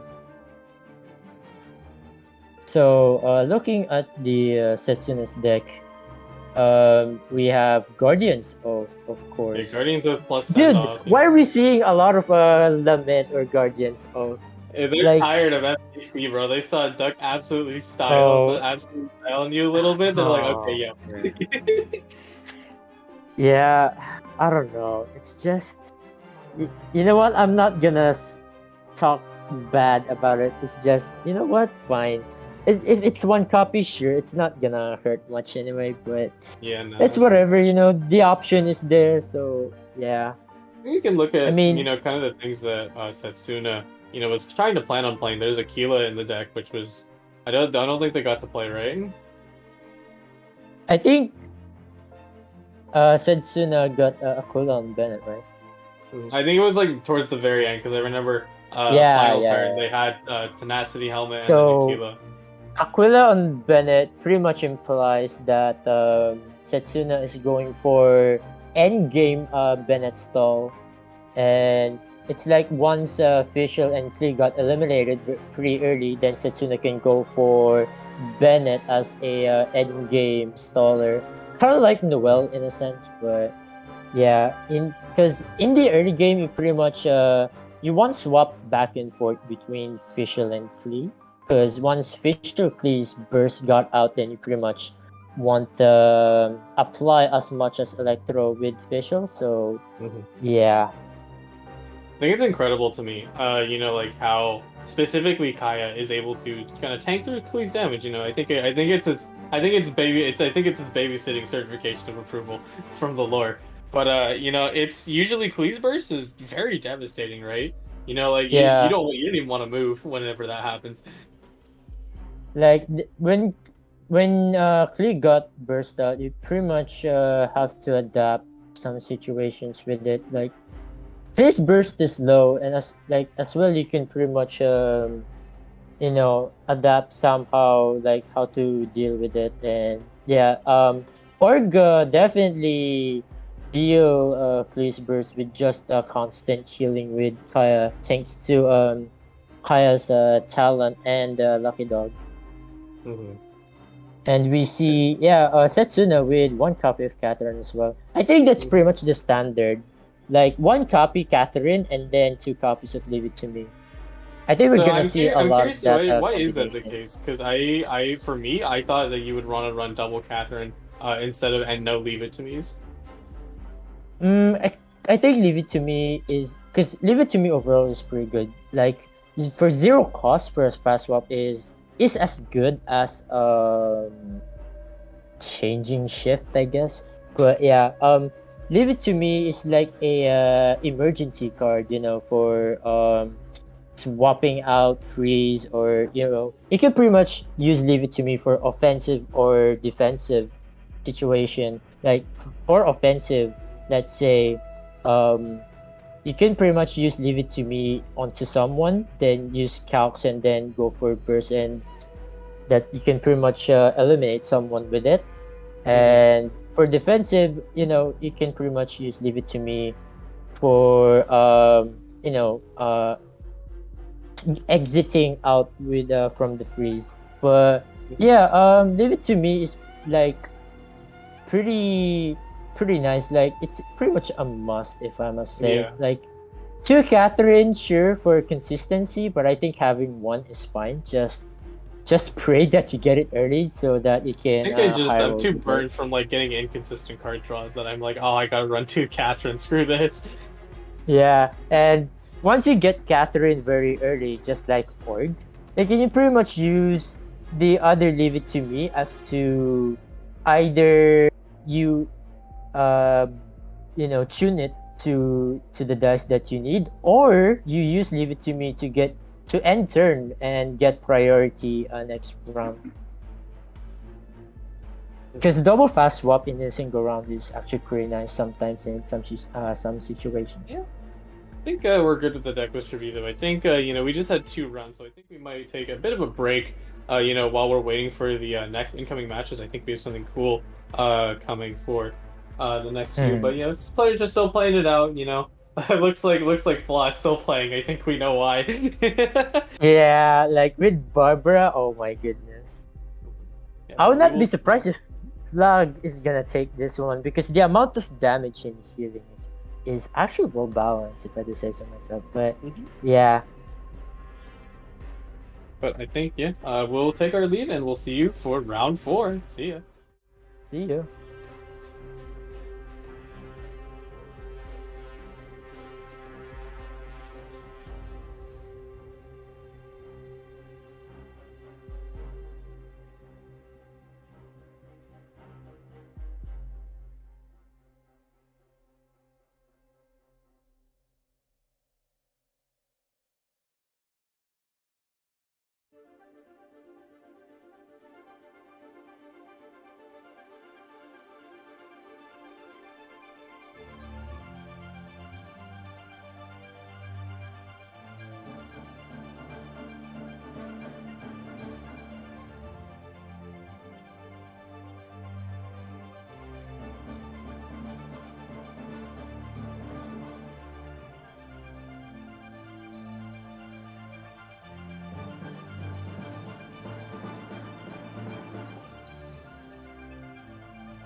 Welcome back, and we're pretty much waiting on to round four. And oh boy, time flies, huh? Like we're pretty much round four already. That's insane. Yeah, I know, right? Feels like we just started. Yeah, actually, like it's been like what 1 hour and 30 minutes. Yeah, wow, and we're pretty much round four already. Wow, like things just got fast pretty quick. And while we're waiting for round four to start, let's take a look at the brackets real quick here and see who are in the lead. And right now, yeah, there's Oh only no, one match is we this have match to still wait. concluding? Oh my goodness. Not Fla like with this. Barbara Ito, of course. I mean, we all know Fla's game plan, like going for going for defensive instead of going for the offensive with Ito. So yeah, um, let's take a look at the players who are 3-0 right now and see who are the potential players, to who will get a 5-0 in this tournament. And Yeah. looks Let's like scroll down a little bit. there are only a few players who got 3-0 by far, and there Yeah. are only five of them, and that is we have Zenin, Rev, Bon Kim, Dark Shrine, and of course our one of the major players as well, Boomer. It looks like I'm it just actually refreshed. It's a flaw tie in R&J. oh there it is. Oh wow, oh wow, tied. You know what's Ooh. crazy? You want to know what R&J is running? No, actually don't know. It's Pyrocake. Oh wow. I'm shocked that they could stall that long. That's nuts. Yeah. Oh my goodness, that's insane. You don't, The you know, fact- like something is. The fact that double pyro pitching can withstand that long is actually insane. I think Fla went too much defensive this time, and it pretty much results into a draw. But I mean, to be fair, Fla's opponent is double pyro, so pretty much definitely want to go full defensive on that. So yeah, so right now we're sorry. Yeah, I'm checking on Brewer to win with this one. Actually, what is Brewer playing? Let me check on that. Brewer's playing Irma Hyper Carry. Wait, huh? Wait, actually same deck with the Fla. Interesting. Yo, let's It's go. Mona, Arataki, Ito, and Barbara as well. Are they the same? Wait. Let's go, dude. Okay, yep, R4 is here, so you know the matches that are coming up soon. I think, yeah, we're just waiting for They players do, set in. wow. So Brewer and Fla actually run the same. That's Yeah, you know, and what's called. Not every player likes to stream, but thanks to the replay system, you know, now if people want to, you know, flex their matches, they can post it up in clips. So yeah. Like I'm expecting a lot of clips regarding TCG will pop out even more, and that's Yeah. pretty nice to see. And yeah, yeah, it's so nice now because like you know for tournament disputes, no sneaking around the COs. They will catch you, but.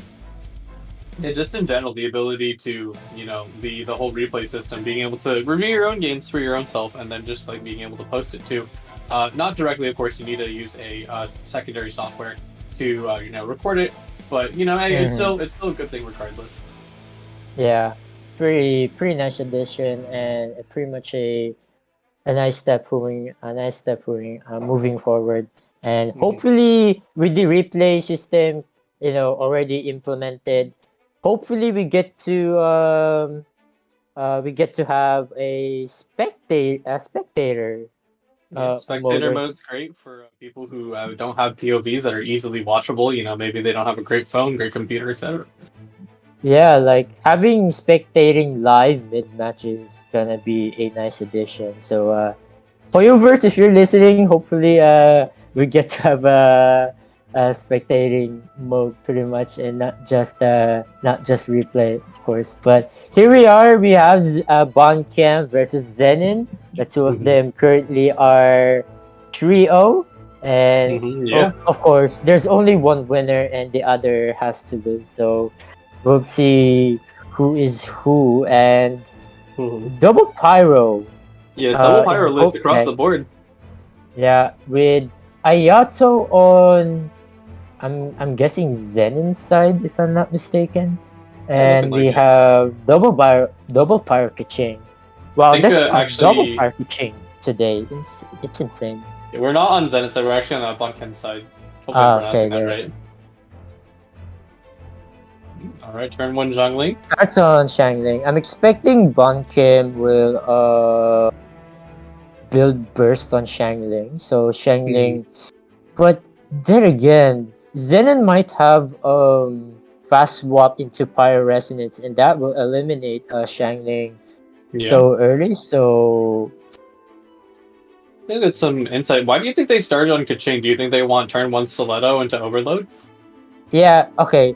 The reason why when you're playing double Pyro Kitching, you always start on Kitching because you want that Stiletto card, and to apply Electro as well, because Mm-hmm. you can pretty much do some fast swap shenanigans with Pyro Resonance, and that will eliminate your character very early on, Mm-hmm. like round one. And yeah, having Stiletto like can be pretty good, especially if you want to force out your opponent into someone else. So yeah, Mm-hmm. but most of the time you pretty much want Stiletto only in that situation, only if you want to force your opponent to swap. But if not, then you can pretty much just build burst with Bennett and go ham with Yeah. Kitching, or just solo Bennett actually. Just solo Bennett and build that burst again, and yeah. Mm-hmm. Yeah, it looks like Zenin. Yeah, they just finished their turn. Took some time to do the calcs. It's new cards, so there's a lot of unknowns, especially only 1 week to lab them out. Right? I still barely understand how Ayato works. Yeah, and right now Ayaro has a sacrificial Mm-hmm. sword on him instead of something else like Aquila. But I Do you I think kind there's of a reason for understand. that? I, say again. Do you think there's a reason for that?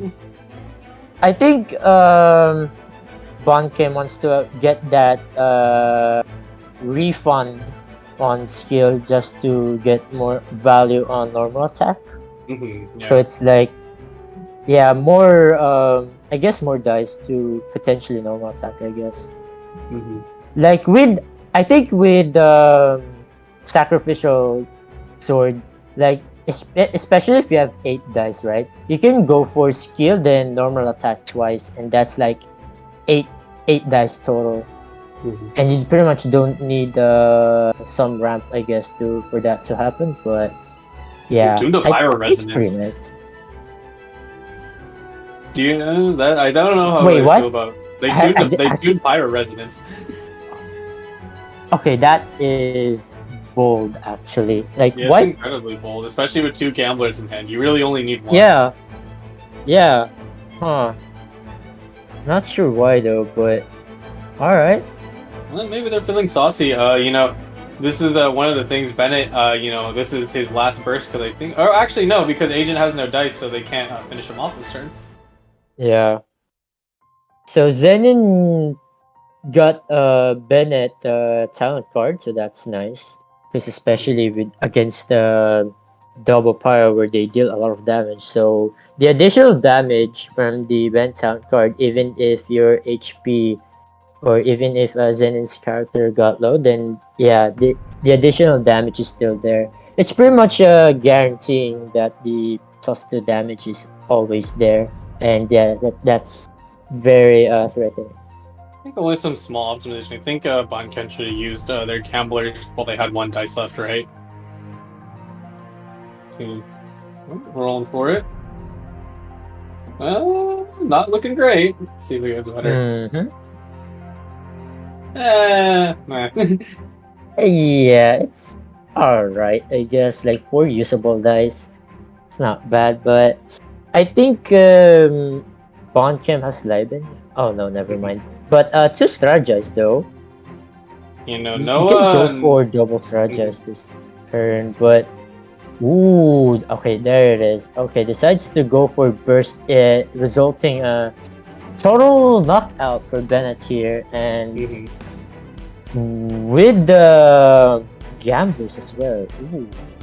Okay. Yeah, definitely a good move. If Kaching will skill here without Pyro Resonance, then that will leave Agent at 1 HP. Yeah. Do you Should want be. to kill? Yeah, there it is. Definitely want to kill Agent here, especially now that Gamblers is on Agent. Oh and, my yeah, goodness, 10 damage! Yeah, that's a lot. That's ridiculous. Now, I think Agent definitely served their purpose, but without the robot in the field. Oh! Yo, Talon card! Let's go! Yeah, interesting. So, Ayaro's nice. Talon card is pretty much a. What does it do? Yeah. It's like +1 damage when your opponent's HP falls to 6. It's like Woob's Gravestone, but tiny Woob's Gravestone, pretty much. Like +1 additional damage when your opponent's characters falls at 6 HP below. I think it's solid. Like +1 damage is a lot. Like yeah, especially with the sacrificial sword as well. Oh yeah, that's like 5 damage normal attack. Now I think about that's it. insane. I think it's nice that they have so much momentum, but I think Banken kind of needs to move over to Guoba and he draws another. Yo, no way. Yo, you gotta use it. No, use it, you fool. No. Yeah, he could have burst with it. No, like. I don't think they realized that. Yeah, oh man. Like burst would definitely help out a lot. Like with burst, that's like 6 damage normal attacks already. Damn. But yeah, unfortunately that did not happen, and I think Bond can. I think they're realizing. Wait, they can still play it. They can still play it. Hold on. Yeah, they can still play it, but it's too late though. I mean, you can use it to swap out Ayaro and sacrifice Kaching. Not Kaching, but Shangling, but yeah. Decides not to use it. I'm not sure about that. Yeah, no, well, I mean, I think it's okay to keep, fuel Zhongling's Pyronado if Ito's the one that goes down, but no burst hurts. Ooh, but look at those dice though. That's pretty good. But Kaching is about to burst here though, and if Bonkem decides to eliminate Kaching after burst, okay, never mind. There's the Adeptus. Oh no. Yeah, Ito's going down for sure. Which means Zenin can't do much after that. Because I think Zenin will have to end turn with 2 dice for Liben to proc. And wow. Gamblers with Avilosia into Pyronado. Ooh. Nice. But Agent is still healthy though with 10 HP and 2 stealth stats as well. Ooh, not sure about that. Yeah, no, it's unfortunately not looking too hot. I think a few misplays were made here and there. Getting defensive though. Yeah, that's very defensive. Yeah. I mean, it's unnecessary because Shangling does like 4 damage total with normal attack and Pyronado, but yeah, Shangling has Electro Aura on her, which means Zenin can eliminate Shangling here with Pyro Resonance with skill, but yeah, I feel like Zenin should definitely go for the Liben play or Liben pass instead, because I think there's a potential that with Liben you can get a pyro resonance with it and end the game with it. So Yeah. I don't know. We'll see what happens here. See what Zenon's up. I Zenon feel like might have Zenon, a star sign. most We'll likely. see. I think Yeah. overall though, I think Oh wait, no, because they're missing stealth. That's right. Always the missing stealth always messes it up. Yeah, it doesn't have pyro resonance. It goes with the skill, and Shangling is still alive with 1 HP left, and there's nothing Bon Kim can do much here, but there's the burst and Oh, they're gonna concede. concede. Let's make sure. Let's make sure to get the screenshot. Yeah. Here, I will get it for them. There we go. Snap. Alright, there it is. And yeah, unfortunate. I feel like Bon Kim definitely misplayed. Like, she played strategize and she got another Avanosiat, and he definitely could have go for Ayaro first and then swap off Ayaro and swap to Shangling and sacrifice Shangling, and then sweep with Ayaro, and that would be a game-changing scenario. But yeah, unfortunate. I think Bon Kim didn't see or didn't realize that he got another Avon lost yet. I think she didn't even realize also that if you get Avon lost yet pretty late, it still works. Like as long as your character got knocked out this round, then it pretty much still works. So yeah, I'm not sure why he didn't play that, but I guess he didn't realize that it still works. So I think it's just a skill thing, right? It's very hard to Yeah. adapt, in the heat. I mean, I'm sure you understand that. So that pretty much ended quickly. So I wonder if we're gonna jump into. We're checking and see if there's any other matches that we can watch. If not, we'll do something else. But I think, I think there were just a few. I think it definitely could have fell into Bunkin's favor. They just needed to kind of adjust, and realize certain points. But we got Cripaholic versus Pumpkin coming in. Ooh, and oh wow, Mirror Maiden Electric Charge not looking good here, but No, looking still. It looks like she got the roasted. summons are up, and the Mirror Maiden is still healthy. Double Paimon as well on the board. This is looking pretty close, but Pumpkin Lotus has few and cards. Hydra Resonance. Oh wow. That's nuts, dude. Pumpkin has only a few cards to work around, so I'm not sure about that. But yeah, Crepaholic is looking good here with the amount of cards that he has and the dice as well. My like goodness. You can do 4 actions with Mermaiden. Like that's insane. Like Unless skill burst, then skill. Yeah. Wow. I think you do have to be a little scared of Bennett, because Bennett does have burst, so he's gonna heal up right now and probably also do a few attacks. Yeah. Oh. And Bennett's energy is full, which means Bennett burst is kinda inevitable, and it's about to drop. And there's also Bennett talent, I just realized, which means Bennett's gonna deal a lot of damage with that once Kiching falls down. There's also an artifact scene of that. I'm gonna guess it's Lucky Dogs, because that's typically what they run. Yeah. It could be General Ancient Helm, but who knows? It could be Gamblers. I don't know. But if it is either of the two, like General Ancient Helm or Lucky Dog, then I think Pumpkin will gain the upper advantage when it comes to stalling. Because not only you heal, you also deal a lot of damage, which is Mirror Maiden cannot withstand for a long time, longer turns.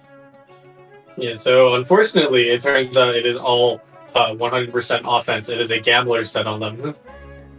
Yeah, and there's the fast swap guarantee. Bennett burst. I'm not Yeah. sure if. Oh yeah, I think never that mind is because Mirror Maiden's about to burst, so that pretty much explains it. So because I think a pumpkin is expecting Adeptus burst from Maiden here. Because imagine if pumpkin didn't swap to or slow swap to Bennett, then that pretty much leaves. No, actually, never mind. What am I talking about? I think fast swap to Bennett is actually pretty good here. Yeah. But Liben though will not get procs, and oh boy, Pumpkin already discarded 2 cards. All No, no, cards full hand. just for the full hand discard just for the Bennett burst. Oh no. Oh no, oh, that's bad. Actually, that's really bad. Oh Oh no. no, yeah. Oh no. You know, it's funny. Yeah. Carpahog's running the Tubby engine variant. That's GG. GG's. Shake my hand. Mirror Maiden burst. Oh man. I was thinking like when I first saw the match, I was like, oh no, is Mirror Maiden Electro Charge gonna lose or gonna lose against the double Pyre Kitchen? Ain't no way, right? But then again, but yeah, double Paimon on the board and the amount of cards and the fact that Pumpkin unfortunately dies of cringe to the point where Pumpkin is forced to discard full hand just to get that Bennett burst. So yeah, unfortunate. I think we might have one more match to check out. Waiting on if we're gonna see. So Alright, oh, we're back with Flaw versus Dusclops. Or Dusclops specifically. Dusclops, yeah. Dusclops, I pretty much faced him a lot of times in ranked. The fact that also I just want to quick mention that Dusclops just returned to Dispatch, just like Org actually. Actually, Org and Dusclops returned in Dispatch, which is insane because there's a lot of things that happened in Dispatch, to be honest, like Xingqiu nerf, the Catherine buff, and of course the new characters as well. But yeah, Dusclops here with the Mirror Maiden Electro Charge, of course, because I pretty much because I faced Dusclops a lot, right, in ranked, and I used Mirror Maiden Electro Charge, and Dusclops is pretty much like, huh, I didn't know this deck was so strong, and pretty much decides to play with it in this tournament. And yeah, hopefully play with the fun toy, you know. Oh yeah. no, it's happening. Oh no, there it is again, the Barbara burst.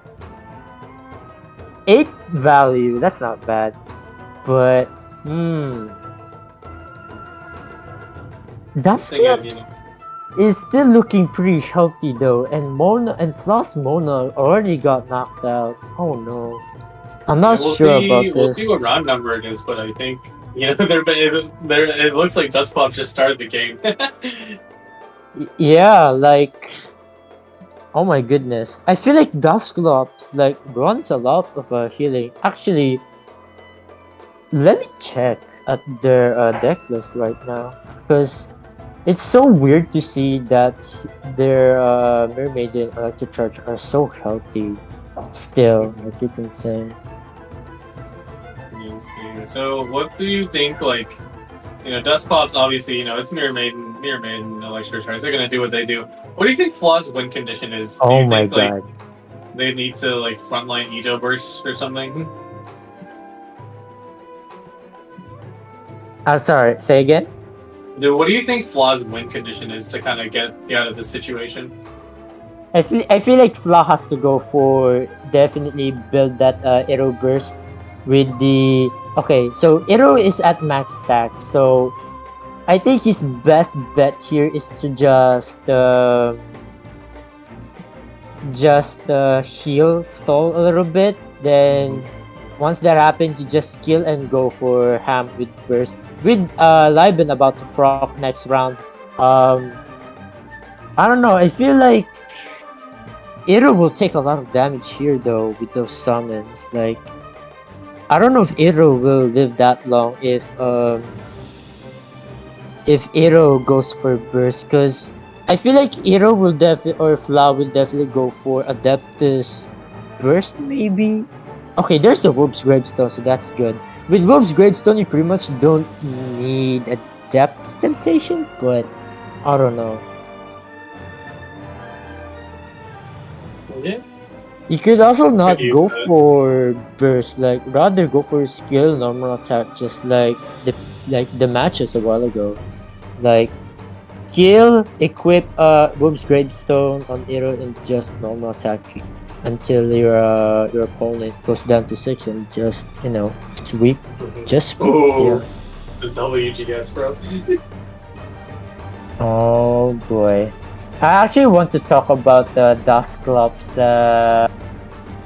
deck list. I hope we get to see that later because I Yeah. actually want to discuss about it. Like Oh, Dusclops is this something a little deck more list. interesting than usual?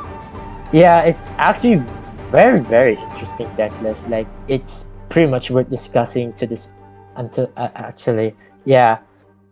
So hopefully we get to discuss about that later. But let's now focus first on this match and I yeah. think in this Right. position, I think Dustclops Ocean is in danger, no? Oh, they moved. Yeah.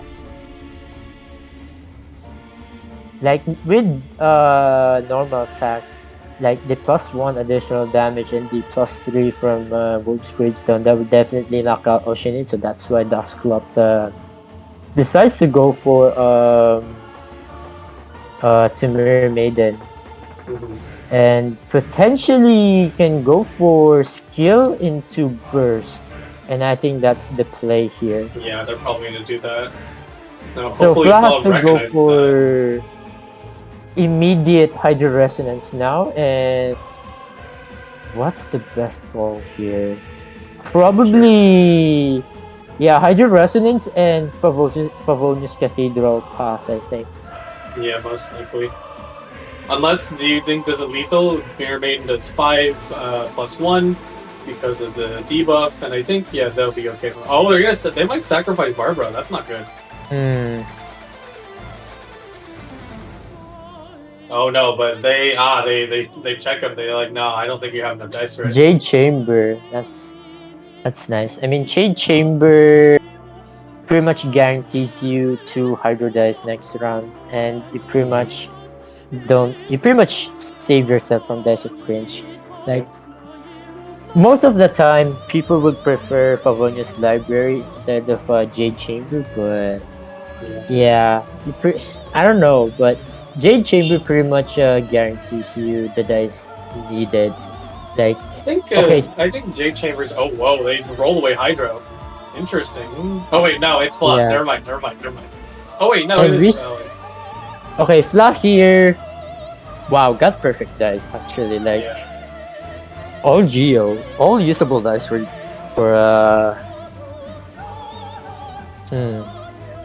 I think Jade Chamber is very valid on the fast something swap like- though in Mermaid and Electrocharge. That is something. It is. I Good think Jade casting, Chamber is very valid on the deck like that because of how much Hydro dice you need to output just for 2 characters. Imagine if Slaw goes for another Barbara burst, that would be something, but unlikely That would be nice. because Ocean is about to burst. But with Journal Ancient Helm, that would pretty much. Yeah. Oh, and they recognize that, so they're gonna build more summons first. Yeah. Oh wow, ramp. Wow, Let's go. there's the ramp. Yeah, that's. Ooh, that's a lot of ramp. Oh boy, this match is gonna take a lot. A while. I think that's a good thing. We get to see, how well, Itto does kind of in a battle of attrition, right? Oh Yeah. Second WGS. Yo, Barbara, pick that up. Nah, I'm just kidding.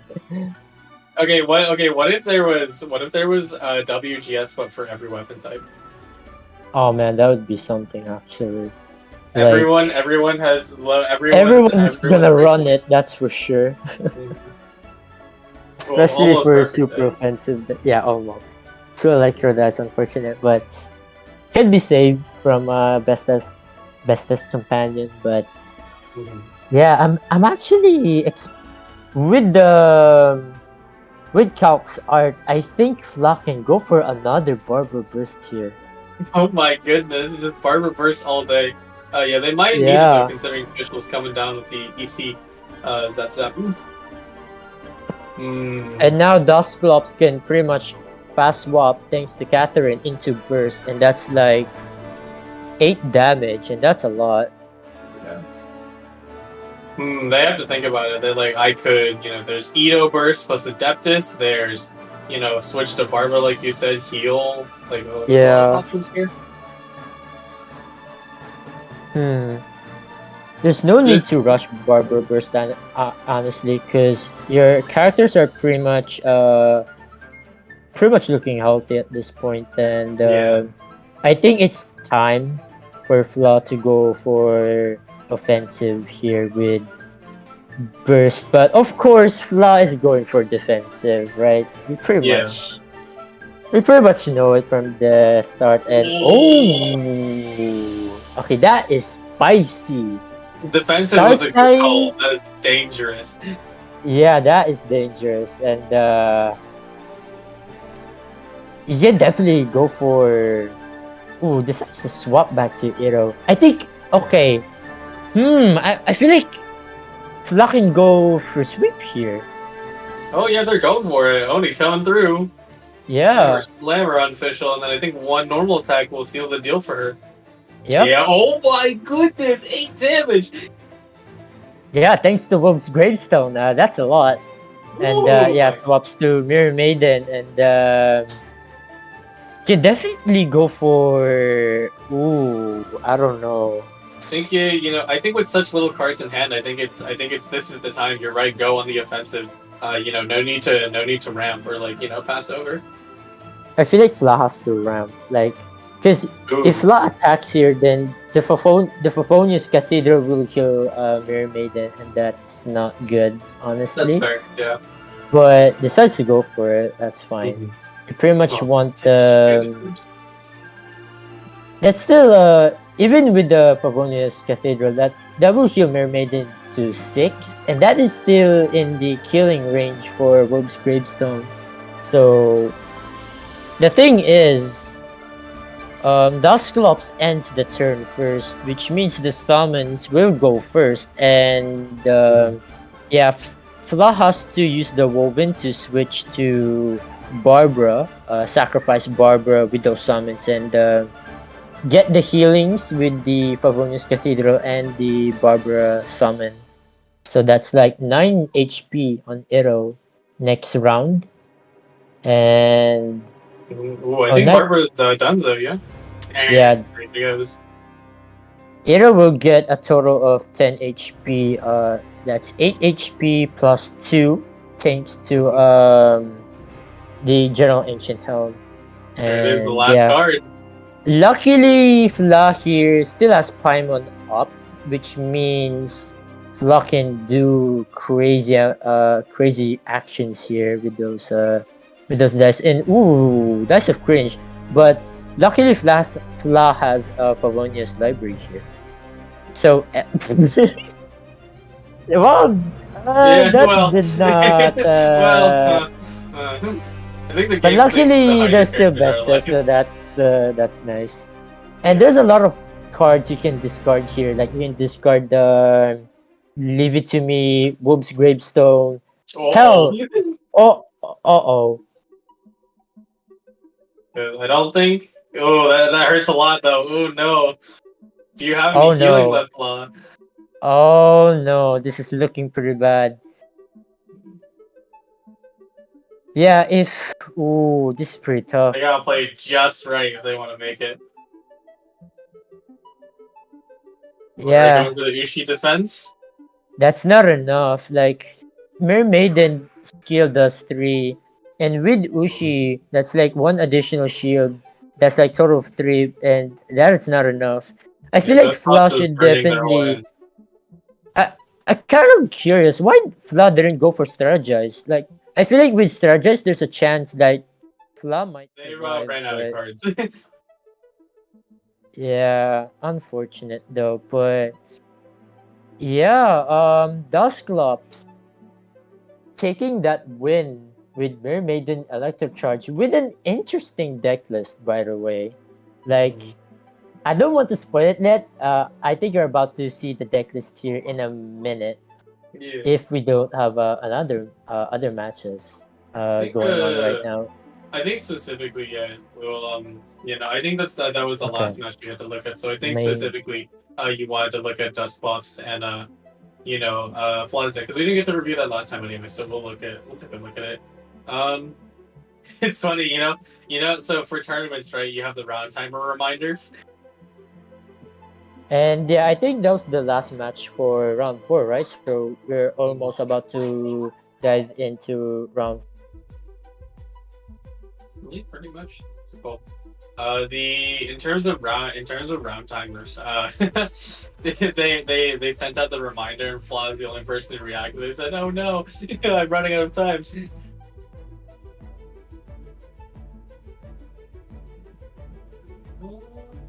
We are. Let's see. Well, yeah, I think the round five has started, so I think we're gonna move in. We'll move into that first, before we get to do any deck reviews, because we need time Yeah, that's fine. to construct the Yeah. screen. Yeah, so but we'll be moving into round five now. Let's go ahead and we just got to make sure the tournament participants are the ones that we're looking for. I think looking at the bracket right now, the only 4-0 who right now it's pretty much Zenin and Rev, who I'm rooting for Rev here. And let me check the decks that they're using. Rev especially. Oh, of course, Mermaid and Electro Charge. What a surprise! So No, no. Rev is using Mermaid and Electro Charge, of course, and Zenin with Double Fire Kaching. Ooh. So this is a final showdown between Mermaid and Electro Charge and Double Fire Kaching. So I'm looking forward to that. But I would not be surprised if Mermaid and Electro Charge will take the crown in this tournament. But yeah, See, yeah, we're looking for. Unfortunately, we will not be getting the 5-0. I think the players did not opt in to stream this time, which is fine. That's fine if you don't want to do that. But yeah, we'll be dropping into the other match. Of course, we appreciate all players who do attempt to stream for us, or aren't able to because it's hard to stream.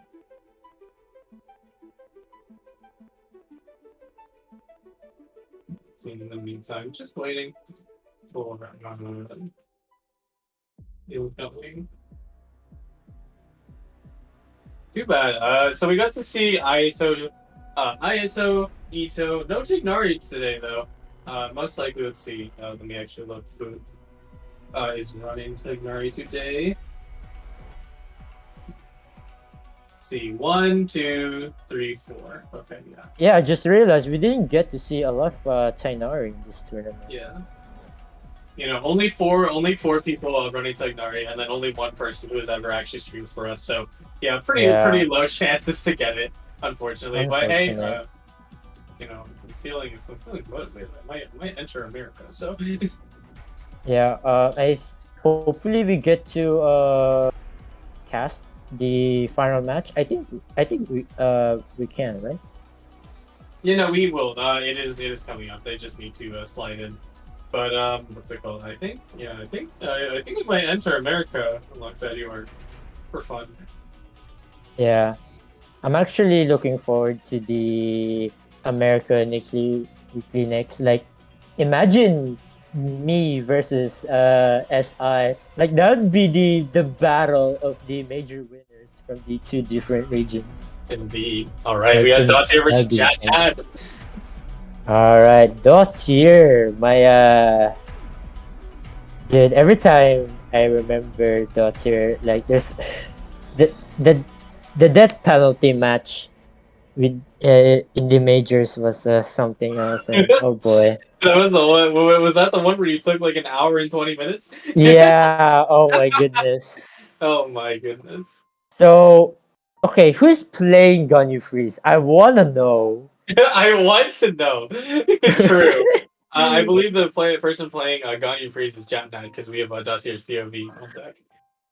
Ah, I see. All right. Full I don't think reroll. Dottier runs Catherine, because imagine Dottier plays Catherine, then the Ganyu Freeze Mm-hmm.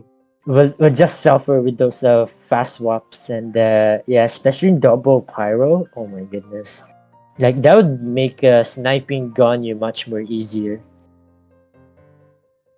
But looking at Definitely. the starting hand from Dottier here, you have Liben with Liu Su. And the complete package of a resonance card, you have the woven and the pyro resonance and Bestus as well. Like wow, insane. Are here in luck. Dotier does run Catherine. Only one copy though. Oh, okay, that makes sense. Unfortunately, he did not get early, but if he gets it early, then that would definitely be huge again, especially against Freeze. But if Daughter gets it early, oh man, that would be a huge advantage. It would be absolutely. You know, it's really interesting to see like this I guess like sort of new meta wave fly in. With the existence of like this like Kaya plus double pyro, which I think from Mhm. EU majors, someone the winner Fufu said that hey you Yeah, should really try double pyro plus cryo. It works well. yeah, the cryo melt, like it beats Kevin Z and Kirano's Mirror Maiden Electro Charge. I could it there's I think there's a I think Fufu just honestly high road with those pyro resonance and whatnot. But yeah, Changyun melt with Bennett with cryo infusion on Bennett's normal attack. Like yeah. I feel like double pyro catching is still way better, but Changyun with Bennett is I think worth considering when it comes to deck building. And now we have see Jatnad fast swap to Ganyu here. Is it gonna be a skill or charge attack? Of course, skill. So, I think charge attack is not the way to go because you don't want to waste that rain swords. If your you're hydro application plus your rain swords is incredibly precious. Even if you're running yeah. double hydro. Mm-hmm. Okay, goes for changing shift into Mona. I'm expecting a Paimon pass or Liben pass, but we'll see. Unfortunately, Kaya got frozen, which means Kaya's burst will get delayed. But I think Dottier will just build burst with Klee here instead. It's interesting. I think Dotier is technically running a form of Klee book techno, except the difference is that it's not Magic Guide. Now they have Sackfrag, which I guess technically isn't book tech, but to an extent, getting your plus damage to do what Klee wants to do best, and that is explode things. Yeah, I think Dottier can definitely. Oh no, he can't. Never mind. Because you're 2 dice away or 1 dice short from getting that Klee burst. But yeah, Yeah, having the book or equipping the book on Klee is nice because that's like and look additional at 2 that, damage 2 damage. already. Ooh. Yeah.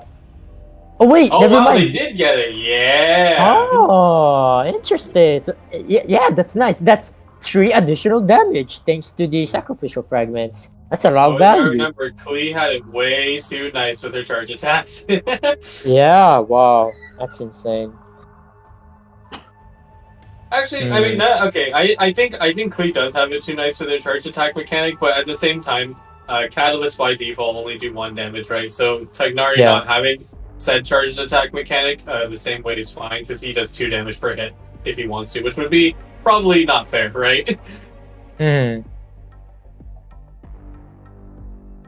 Alright, let's see. No ramp for Ganyu Freeze here. That's pretty much unfortunate. Like, no Libe, no Paimon. I don't even see Grand Hour Kami Shrine, but it's definitely worth, I think, in the deck. But yeah, It no would be a Timmy little hard. either. But yeah, this is looking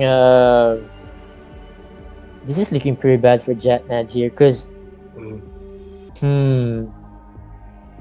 right now Daltier has Leave It to Me, which means definitely can go for some sniping Ganyu here. I don't know. Mhm. Yeah, definitely the biggest part is that the inability to act. You know, Kui really just shakes up your whole game plan. That's why I think she's one of the best designed cards in the game. You know, just Yeah. that burst is just so interesting. Yeah, I feel like okay. I feel like Jatnad. If Jatnad's going to switch to Ganyu, he has to skill instead of charge attack. Otherwise, Mhm. because if that happens, then the cleave burst will take effect, and Ganyu will take 2 pyro damage, which means Yeah. that Dottier can go to fast swap to Kaya and can definitely use pyro resonance, and that will definitely take off Ganyu in Yeah, the all that process. does But would do that. goes for Lotus on Mona. I think Mona will go for skill here, getting that Yeah, Hydro do a application. sacrifice. Yeah, pretty much Which baiting Dottier to eliminate Mona here. But I don't think Dottier is gonna eliminate Mona here. But decides to go for oh, fast they're swap. thinking about it. Oh, they're gonna go for it. I think that's a fast swap into burst, right? Yeah, definitely. Yeah, it looks like it. Oh, actually, they don't need to tune that. Oh no, they want to save their omnis. Yeah. Oh wow. Oh, you gotta remember this burst is 4 cost, man. That's painful. Yeah. But I feel like Dottier auto dice. Like I feel like he could have exchange some dice in for Liben, I think. No, they're also okay because they also have a Lisu plus Morph, so that's also an option if they not Yeah, maybe that's just throw something true. out. Yeah. Oh, Mm. the eeny meeny miny Yeah, mo. he's What's the thinking about question? it. Oh yeah, Yeah, it's live decides to go grab. for Liben. I feel like he If auto that's diced it. with the Vestas companion there. I don't know. I haven't completely see the dice, the exchanging dice for Vestas, but Yeah, yeah, he auto unfortunate. diced with it. Yeah. But with Liben, that's pretty good. You're pretty much you got additional 2 card draw and 2 Omni dice as well, so that's great. Mhm. Discarding Wharf though, yeah, but I think it's fine to be honest, because Wharf the game is pretty much almost over. You're like, this is already mid game and you're pretty much approaching end game, so pretty much want Liben instead of Wharf.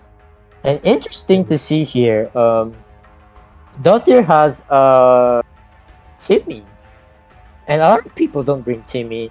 Like, let's say SI. Okay, SI loves Timmy. SI We is a all Timmy know. gamer though.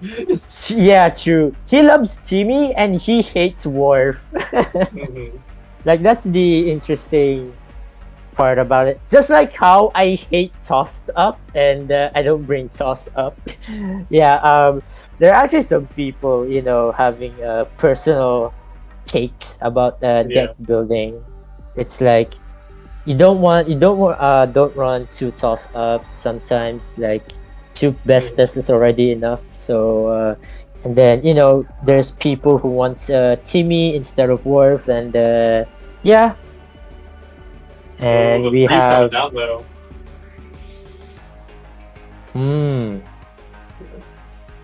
okay, so 0 damage on the fast skill. swap.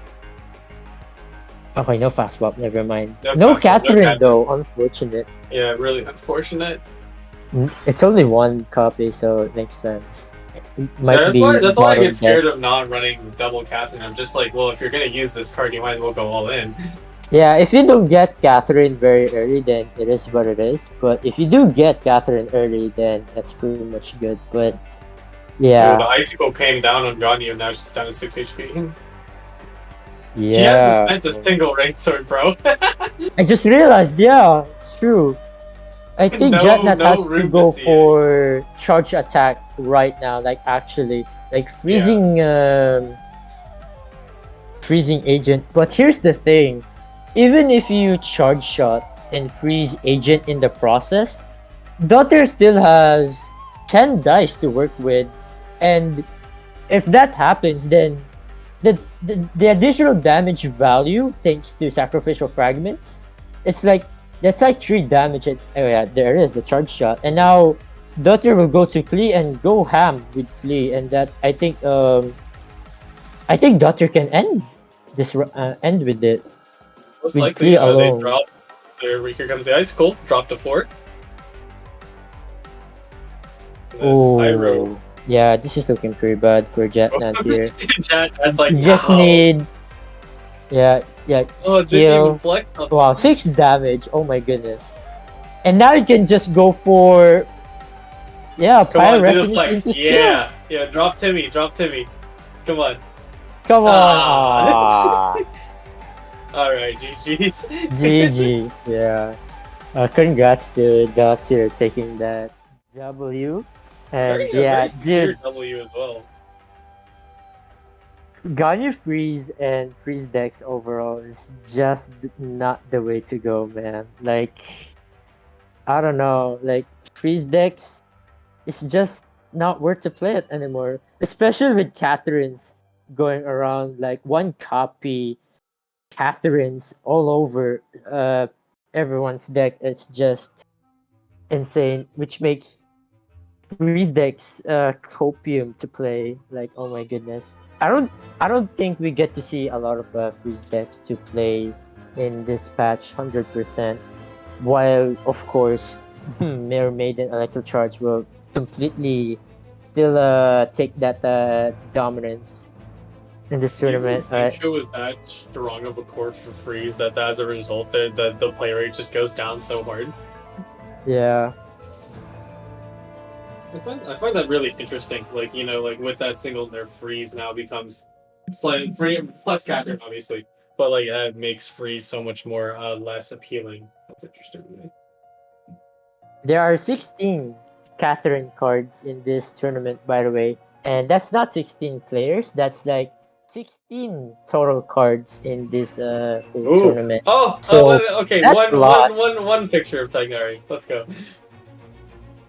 And yeah, we get to see Tainari finally, and facing against Crepaholics, Mermaid and Electrocharge with Tubby. Unfortunately, no Tubby again. Yeah. But of course, without Tubby, Mermaiden Electrocharge is still strong, especially with Oceanid and Official's Paws. Like just that alone, it's still pretty strong. Yeah, they're independent menaces by themselves. Now, Crepaholic is on the end turn, and Flash is kind of deciding what to do with this situation. Yeah, just does one NA. Looks like they didn't have much options left. Double Dendro though.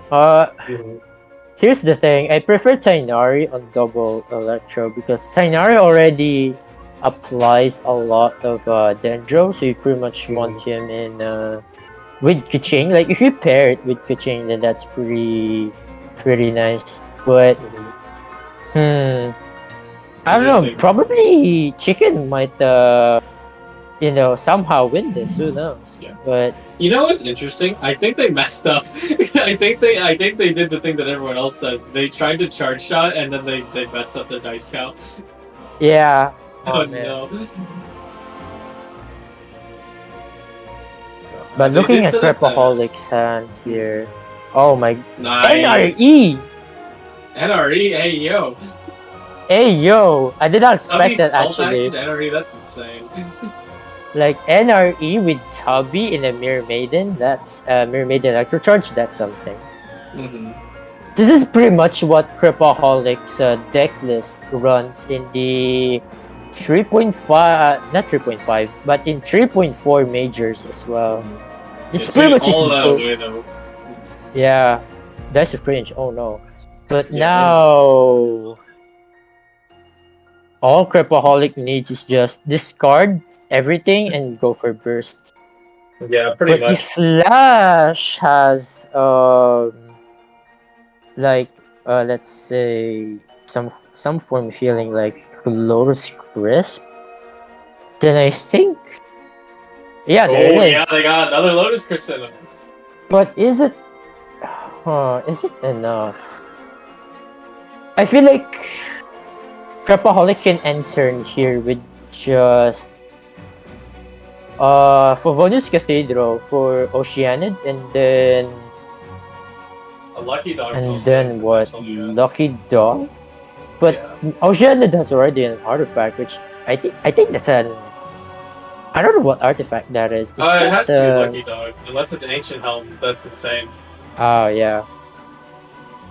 Hmm.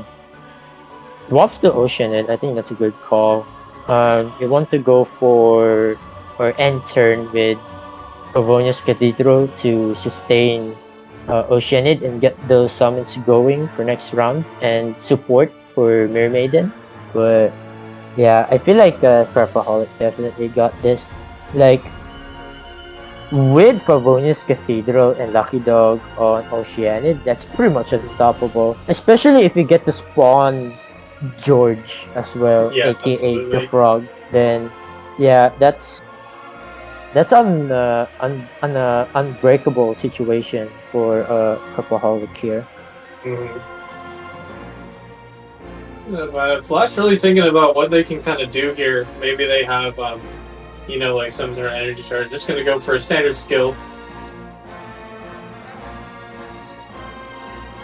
They Unfortunately for Flash though, I think discards everything. Interesting. Oh, they gambled, bro. Oh no, wait. I feel like Crapaholic has to end turn there because now if Flash Yeah. ends turn here, then the chicken will preserve that energy. The chicken stack will not reset because it's not yet max. And They're also if getting another Crapaholic, Quicken Aura. if Crapaholic somehow ended first, then the chicken stacks will completely reset because of the summon thanks to Oz. But oh no, this is looking pretty bad. No, they're With ready gamblers for it, as dude. well. Ooh. Alright. Heal up. Pause comes down. Oh, 3 damage! Uh-oh. Yo, proc gamblers with no dice. Let's go. And Liben gets it as well. Wow. Oh, Imagine. what? Oh, that's actually such a crazy tech, dude. Yeah, like imagine Flash got a woven and ends turn with it, then Liben will get procced. Like that's insane. That's actually 5-head move. What the heck? Yeah.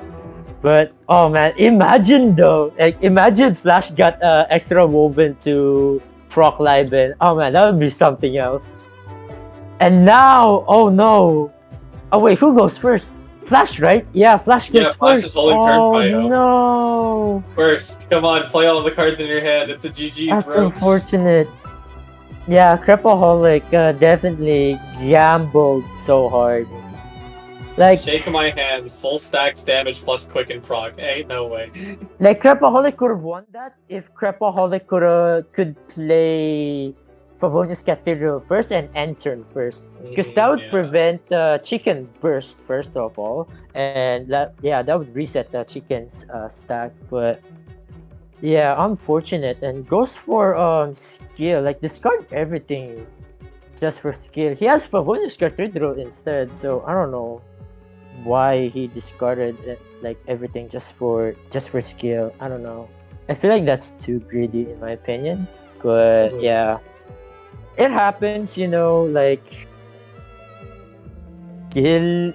I don't. Okay, I don't want to trash talk too much, but it happens, we getting a little spicy No. here. I skill issue, okay? I skill issue. Everyone's skill issue. That's the point I want to stay. Yeah, it happens, not everyone plays perfectly, and yeah, people most of the time got tunnel vision into one singular decision and action as well. So yeah, it happens. I mean, the only skill issue I got in majors was definitely the match with Z Crimlet, where I ended up floated 4 dice, and I just ended turn with Ganyu with Lotus, and that pretty much cost me the game. And I pretty Oof, much man. supposed to won that against Mermaid and Electro Charge with my Ganyu Freeze, but yeah, it turns out that game or that whole match ended up way too longer. But yeah, luckily I got a comeback with it with from 0-1 to 2-1, which is insane. I mean, to be fair, Ganyu Freeze is still strong. Well, was strong back then because of Saint Joe and whatnot, but now in this patch, we know with Catherine's going around in the Saint Joe nerf having a -3 total damage from burst is yeah, it's bad. Mhm. Yeah, I think I said it earlier, but we have concluded all the streamable matches. And while we're waiting for the winter screen to be assembled, we have a really cool thing from TOs. It is this matchup chart. So we'll kind of guide you through it as we go through this. So this is Mm. specifically this is round. Oh, here looks like we got a better one. Let's see here. So we'll switch this out in just a second, but I think let's kind of understand right how to use this in the first place. So we're swapping in. Yep, here's the updated one for R5. Um, one moment. Let's see. Yeah, but let's kind of go over how this thing works. So we have every single deck list going across the top and across the side, right? And so when you match these things up on a grid, you make it so that you can see what fight went where. So actually, what do you think? Yeah. The we got Ayato Vaporize, like fighting like double Electro EC is something that's happened. And let's see, I actually do need to check, make sure my matchup assessment is correct. Yeah, this whole thing is pretty nice. Like you pretty much get to see how the matchup is favored. Like let's say Mermaiden, right? Mermaiden Electro Charge, for example. Then we kind of see that Mirror Maiden Electro Charge wins against the double Anemo, against the double Electro Charge. I think that was Mhm. Mona with Fisher, I think, or Gore. But there's also we have the 0%, the red ones, which means that deck is lost with like a unfavored matchup, I guess, Yeah. with Ayaro summons. Actually, I wrote that. Who's that? Oh yeah, that was the Shangling, Oceanic, and Ayaro. Interesting to see, but yeah, we also who else? Noel Hypercarry, dude. Wait, what Noel Hypercarry are we talking about? Is this the Geoceanid? Let me check on this one. Noel Hypercarry. Probably is Geocean. Like I'm looking at like any interesting statistics. Trying to look at what is like going like let's see. I mean, it's easy to quickly analyze losses. So Itto hyper carry looks like it looks like Oh Aito no. vaporize. So the Noble Hyper Carry is the Ganyu one, the solo Ganyu Oh, double. Yeah, and the other Noel Hyper Carry is with Bennett instead of Ganyu, instead of Oceanid as well. But yeah, very interesting to see. Yeah, no Geoceanid. I just realized that no one's playing Geoceanid. Oh come on. oh I man. feel like I should. Hmm. Why is no one playing Are Geoceanid? you trying to field Geo Ocean and NA? Let's go. Actually, I'll I do you one might, player. Play Geo Aito. but now I'm thinking Mermaid Electric. Oh, come on, man. I mean, okay, I haven't got 5-0 in a singular tournament because I always get 4-1 in all tournaments. Like, That's insert Iron Man meme with the I am 4-1 man. Holy moly. Like I haven't got 5-0 forever and I needed that now. And that would be game changing or definitely a history changing, I guess, if I ever get a 5-0 because that would be something. See, I think Duck got 5-0 as well, no? Or is yeah, no, I think Duck did take a 5-0. oh man, dude, I need 5-0 100%. You Like don't it's need the time. Welkin. He's playing. But He's then playing to get again, paid. I'm facing SI in America. Oh boy, I'm about to get 4-1 again, but we'll I mean, see. you've been highlighting But SI. Don't forget, there's a lot of players that you gotta watch out for. yeah, Ching. I don't know. Oh yeah, I'm expecting Ching to play in this tournament, but I Yeah, guess most not. likely you But have SI, you have Ting, you got oh no, you got like G-Boot. You know, there's a lot of players you gotta keep your tabs dude. on. Are be Yeah, careful. G-Boot. Oh man.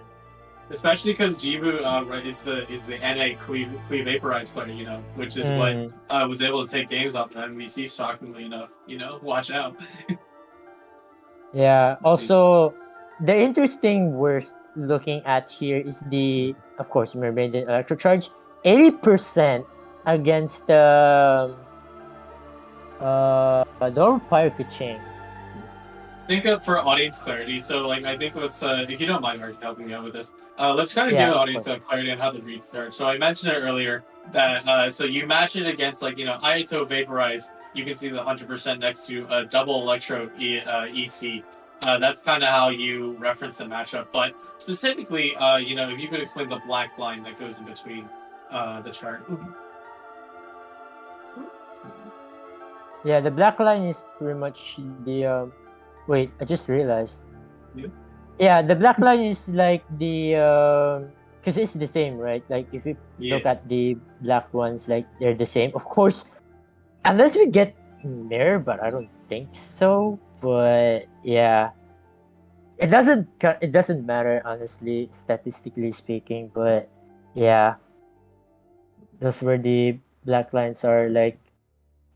Like the statistics for it is not that significant because it is a because if we ever get a mirror match, like it's in the end it's like yeah, it doesn't matter like who wins, right? It just whoever gets lucky pretty much wins when it comes to Yeah, pretty much. mirror Like there are matches. a lot of deck mirrors right now that can fully rely on skill. You know, because you're mirror on the wall. Who's the fairest of all? You can't do anything about that.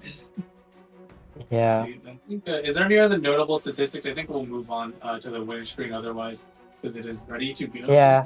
I think I already pointed out the Mirror Maiden charge with the double power pitching with the 80%, and other than that, I think that's pretty much it.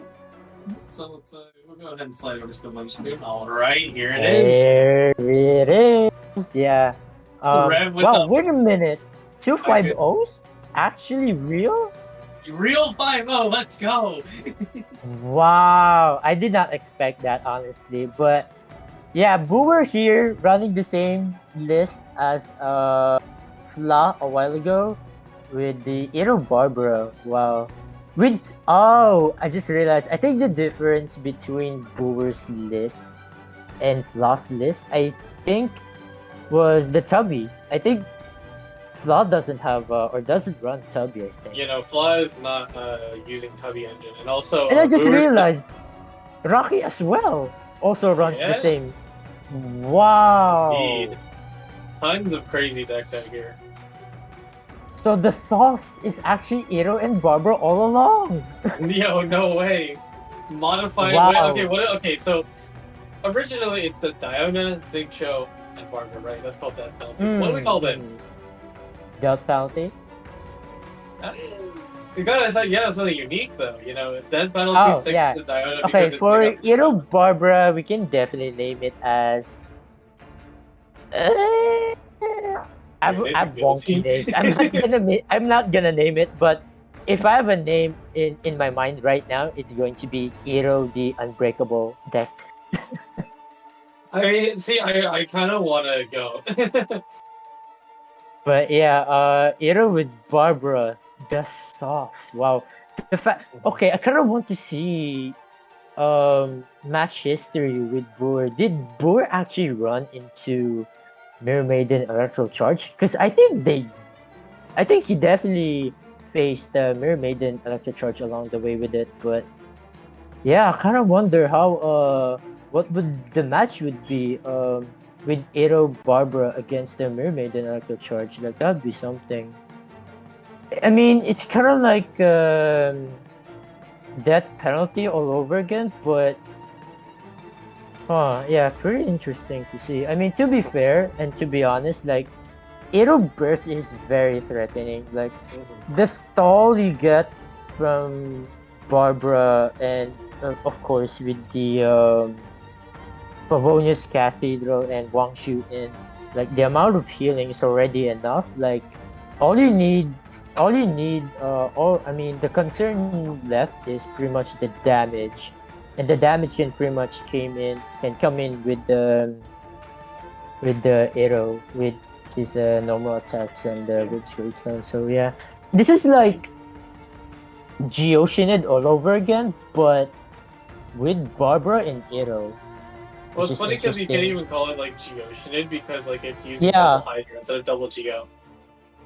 yeah, like, now that I think about it, like, comparing this to Geoshinid, I feel like this type of with Arrow has a lot of healing compared to Geoshinid. Like, Geoshinid does a lot of damage with Oceanid Mimics and Lava Churl. But yeah, I think that's pretty much the difference is that Barbara Ito does a lot of healing, and while the Geoshinid does a lot of damage in early game. Mm-hmm. But in late game, it kind of feels like the same, to be honest. Because in late game, you have Noelle with, with her burst and Rogue's Gravestone. And I think that's the same thing for Iro. Like, Iro burst does the same. Normal attacks for Iro does the same with Noelle. But yeah, I feel like overall, I feel like this is much better Geoshinid in my opinion, because Mm-hmm. there's a lot of healing, there's a lot of damage as well. Like it's so well balanced. Like you could say the same thing for Mermaid and Electro Charge, like with Hydro Resonance as well. But yeah, Itto Barbara has more healing compared to Mermaid and Electro Charge. But yeah, looks like we're gonna see more decks like this, especially Itto Barbara in the next tournaments. Yeah, I Probably mean, in I think it's super cool to see America. how people do it. Mm. So cool. I Very think the biggest interesting. note for me, before we take too long on Ito, is that a lot of people said no WGS for Ito, but they ended up sticking with it. Yeah, like oh boy, I wonder who created this type of deck list. Like it's so kind of weird to be honest to see three people running Iro with Barbara. I honestly I actually did not see that coming. Like, but I kind of wonder who actually cooked this deck, because whoever cooked this I deck think we'll see it come up is in our genius. server the next few days. What's it called? What's it called? Let me see here. I think the last one to note is Ariel's deck, right? The Electro Charge, a little bit of unconventional Electro Charge. Yeah. But yeah, overall, yeah, Ariel here. Mona and Fisher with Kuching. I think that's the double electro charge. So very interesting to see. That's like how do you even play that? Probably I feel like it's kinda like Mona with Sarah all over again, but with Fisher this time, so that's interesting. The 4-1 with Kuching. I mean double electro resonance. It's nice, especially with Mona, because if you get Mona burst out, especially and pair it with either Fischl or Kachin, then yeah, that's a lot of single damage and AoE damage on top of that. So yeah, interesting. What else to see here? Yeah, there's a lot of Libens, like Liben best card, of course, and Sandoff. Of course, there's still Sandoff, but Rocky here doesn't run Sandoff. That's interesting. What else? Oh yeah, never mind. Oh yeah, that's true. And yeah, that's pretty much it for our very first weekly in patch 3.6. Yeah. And I think we'll be closing out here now.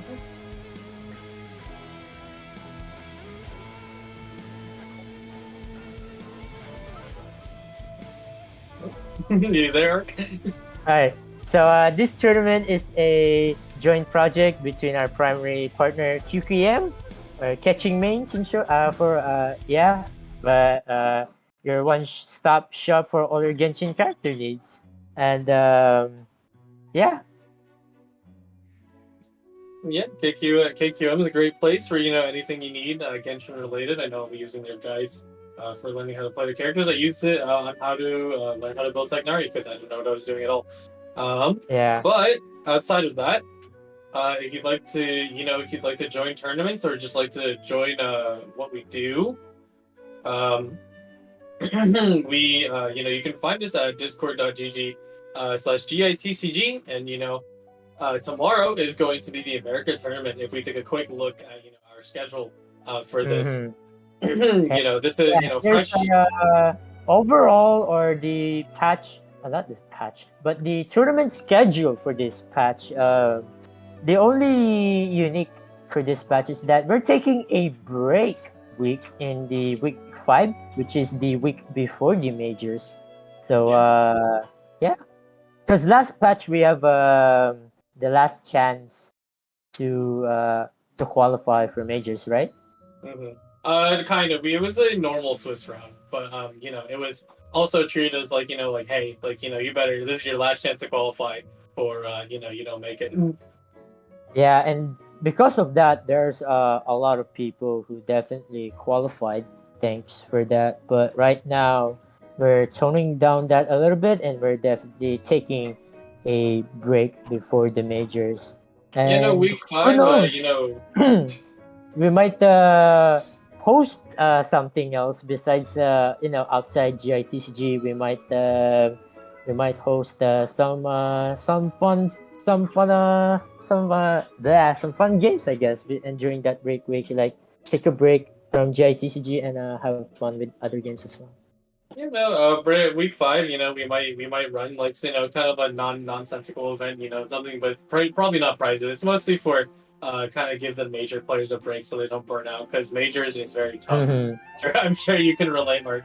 And we don't want like if you're playing in majors, like you have to give it your all, and of course you have to prepare yourself mentally, and definitely taking a break is will definitely help. Like I did actually take a break, and I played other games besides GITCG, and yeah, I would say that taking a break from GITCG for a while is definitely a worth, and that's why we're taking a break week, so that the major players will take a short break before the finals, and hopefully the major players will definitely perform better.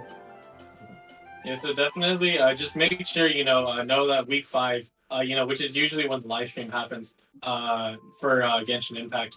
Make sure you enter before that if you're trying to get into the majors, because week 1, week 2, week 1's about to conclude.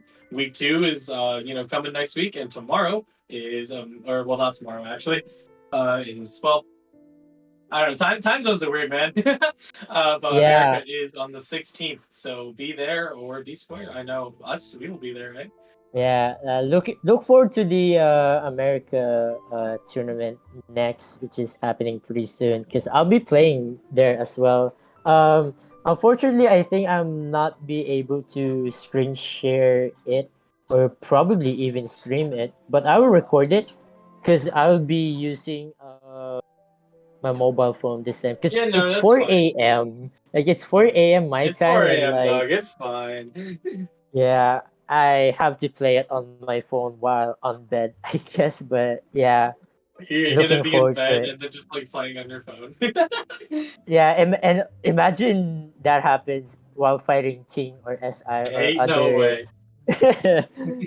I mean, to But be fair, yeah, literally, so many people are similar. So, yeah, looking forward to it. But yeah, that's pretty much it for this yeah, I'll just kind Asia of week. finish my monologue real quick. Yeah. Well, like what we do, check out Mhm. discord.gg/GITCG. We have, all of our social medias, Twitter, YouTube, our new platform that we want to stay on, Reddit, Yes. the website, etc. I think we have this. You guys are the social media people. The social media people are in here. Lol. Yeah, we also have oh yeah, I just I realized think yeah, I Facebook think this is was a good that. time because you're actually the person who runs it. Okay, yeah. We also have our own new additional social media platforms. Right now, we have a Facebook page as well. That's I forgot the link actually. Wait, let me take an announcement. There's the I think facebook.com/genius invocation TCG. I think that's Mm-hmm. the link for it. Actually, let me double check on that before Make sure I it's cannot correct. see it. See, your boy Art does run the Facebook. Thanks to him, I would never run Facebook in my life. So, Yeah, big I shout out run to you. Facebook.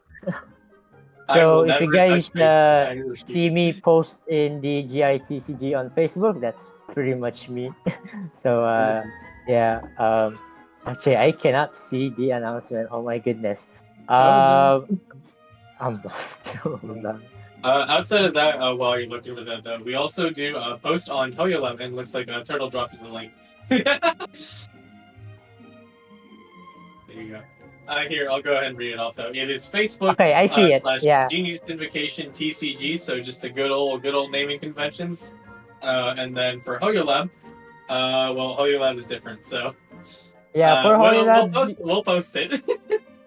yeah, for Hoylab, you just okay. I think for Hoylab, I think we'll just send the link in the chat box. Yeah.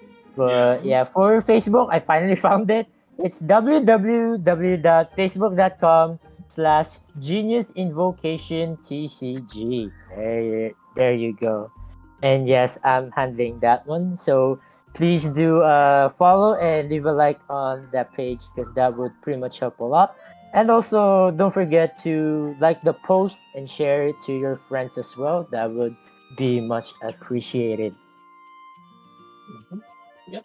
Yeah, but that does it. That does it for the shoutouts. Make sure to join. New season, new fresh point. You could be Mhm. invaders. I want to be invaders, but Ark is here now. He gonna bully me.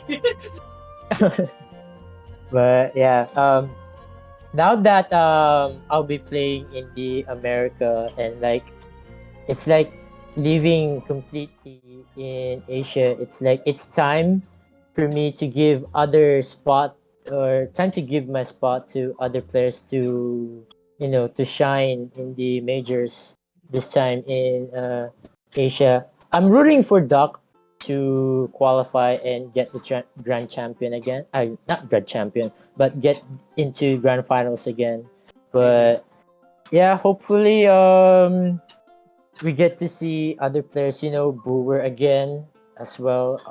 Brewer with the 5-0. I think Brewer will definitely aim for these majors.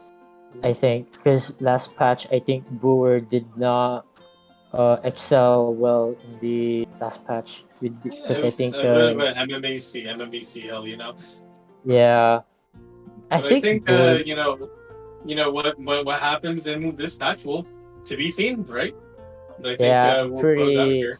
I'm pretty looking forward to it. Hopefully, I get to cast. I think I probably will. I will cast the majors, but Asia this time, so I'm looking forward to that. Ooh, that's gonna be fun. But yeah, that's going to be fun. Like a champion casting majors, that's gonna be wild. But Mhm. yeah, looking forward to it on how Asia will go forward without me. So yeah, I'm looking forward to it.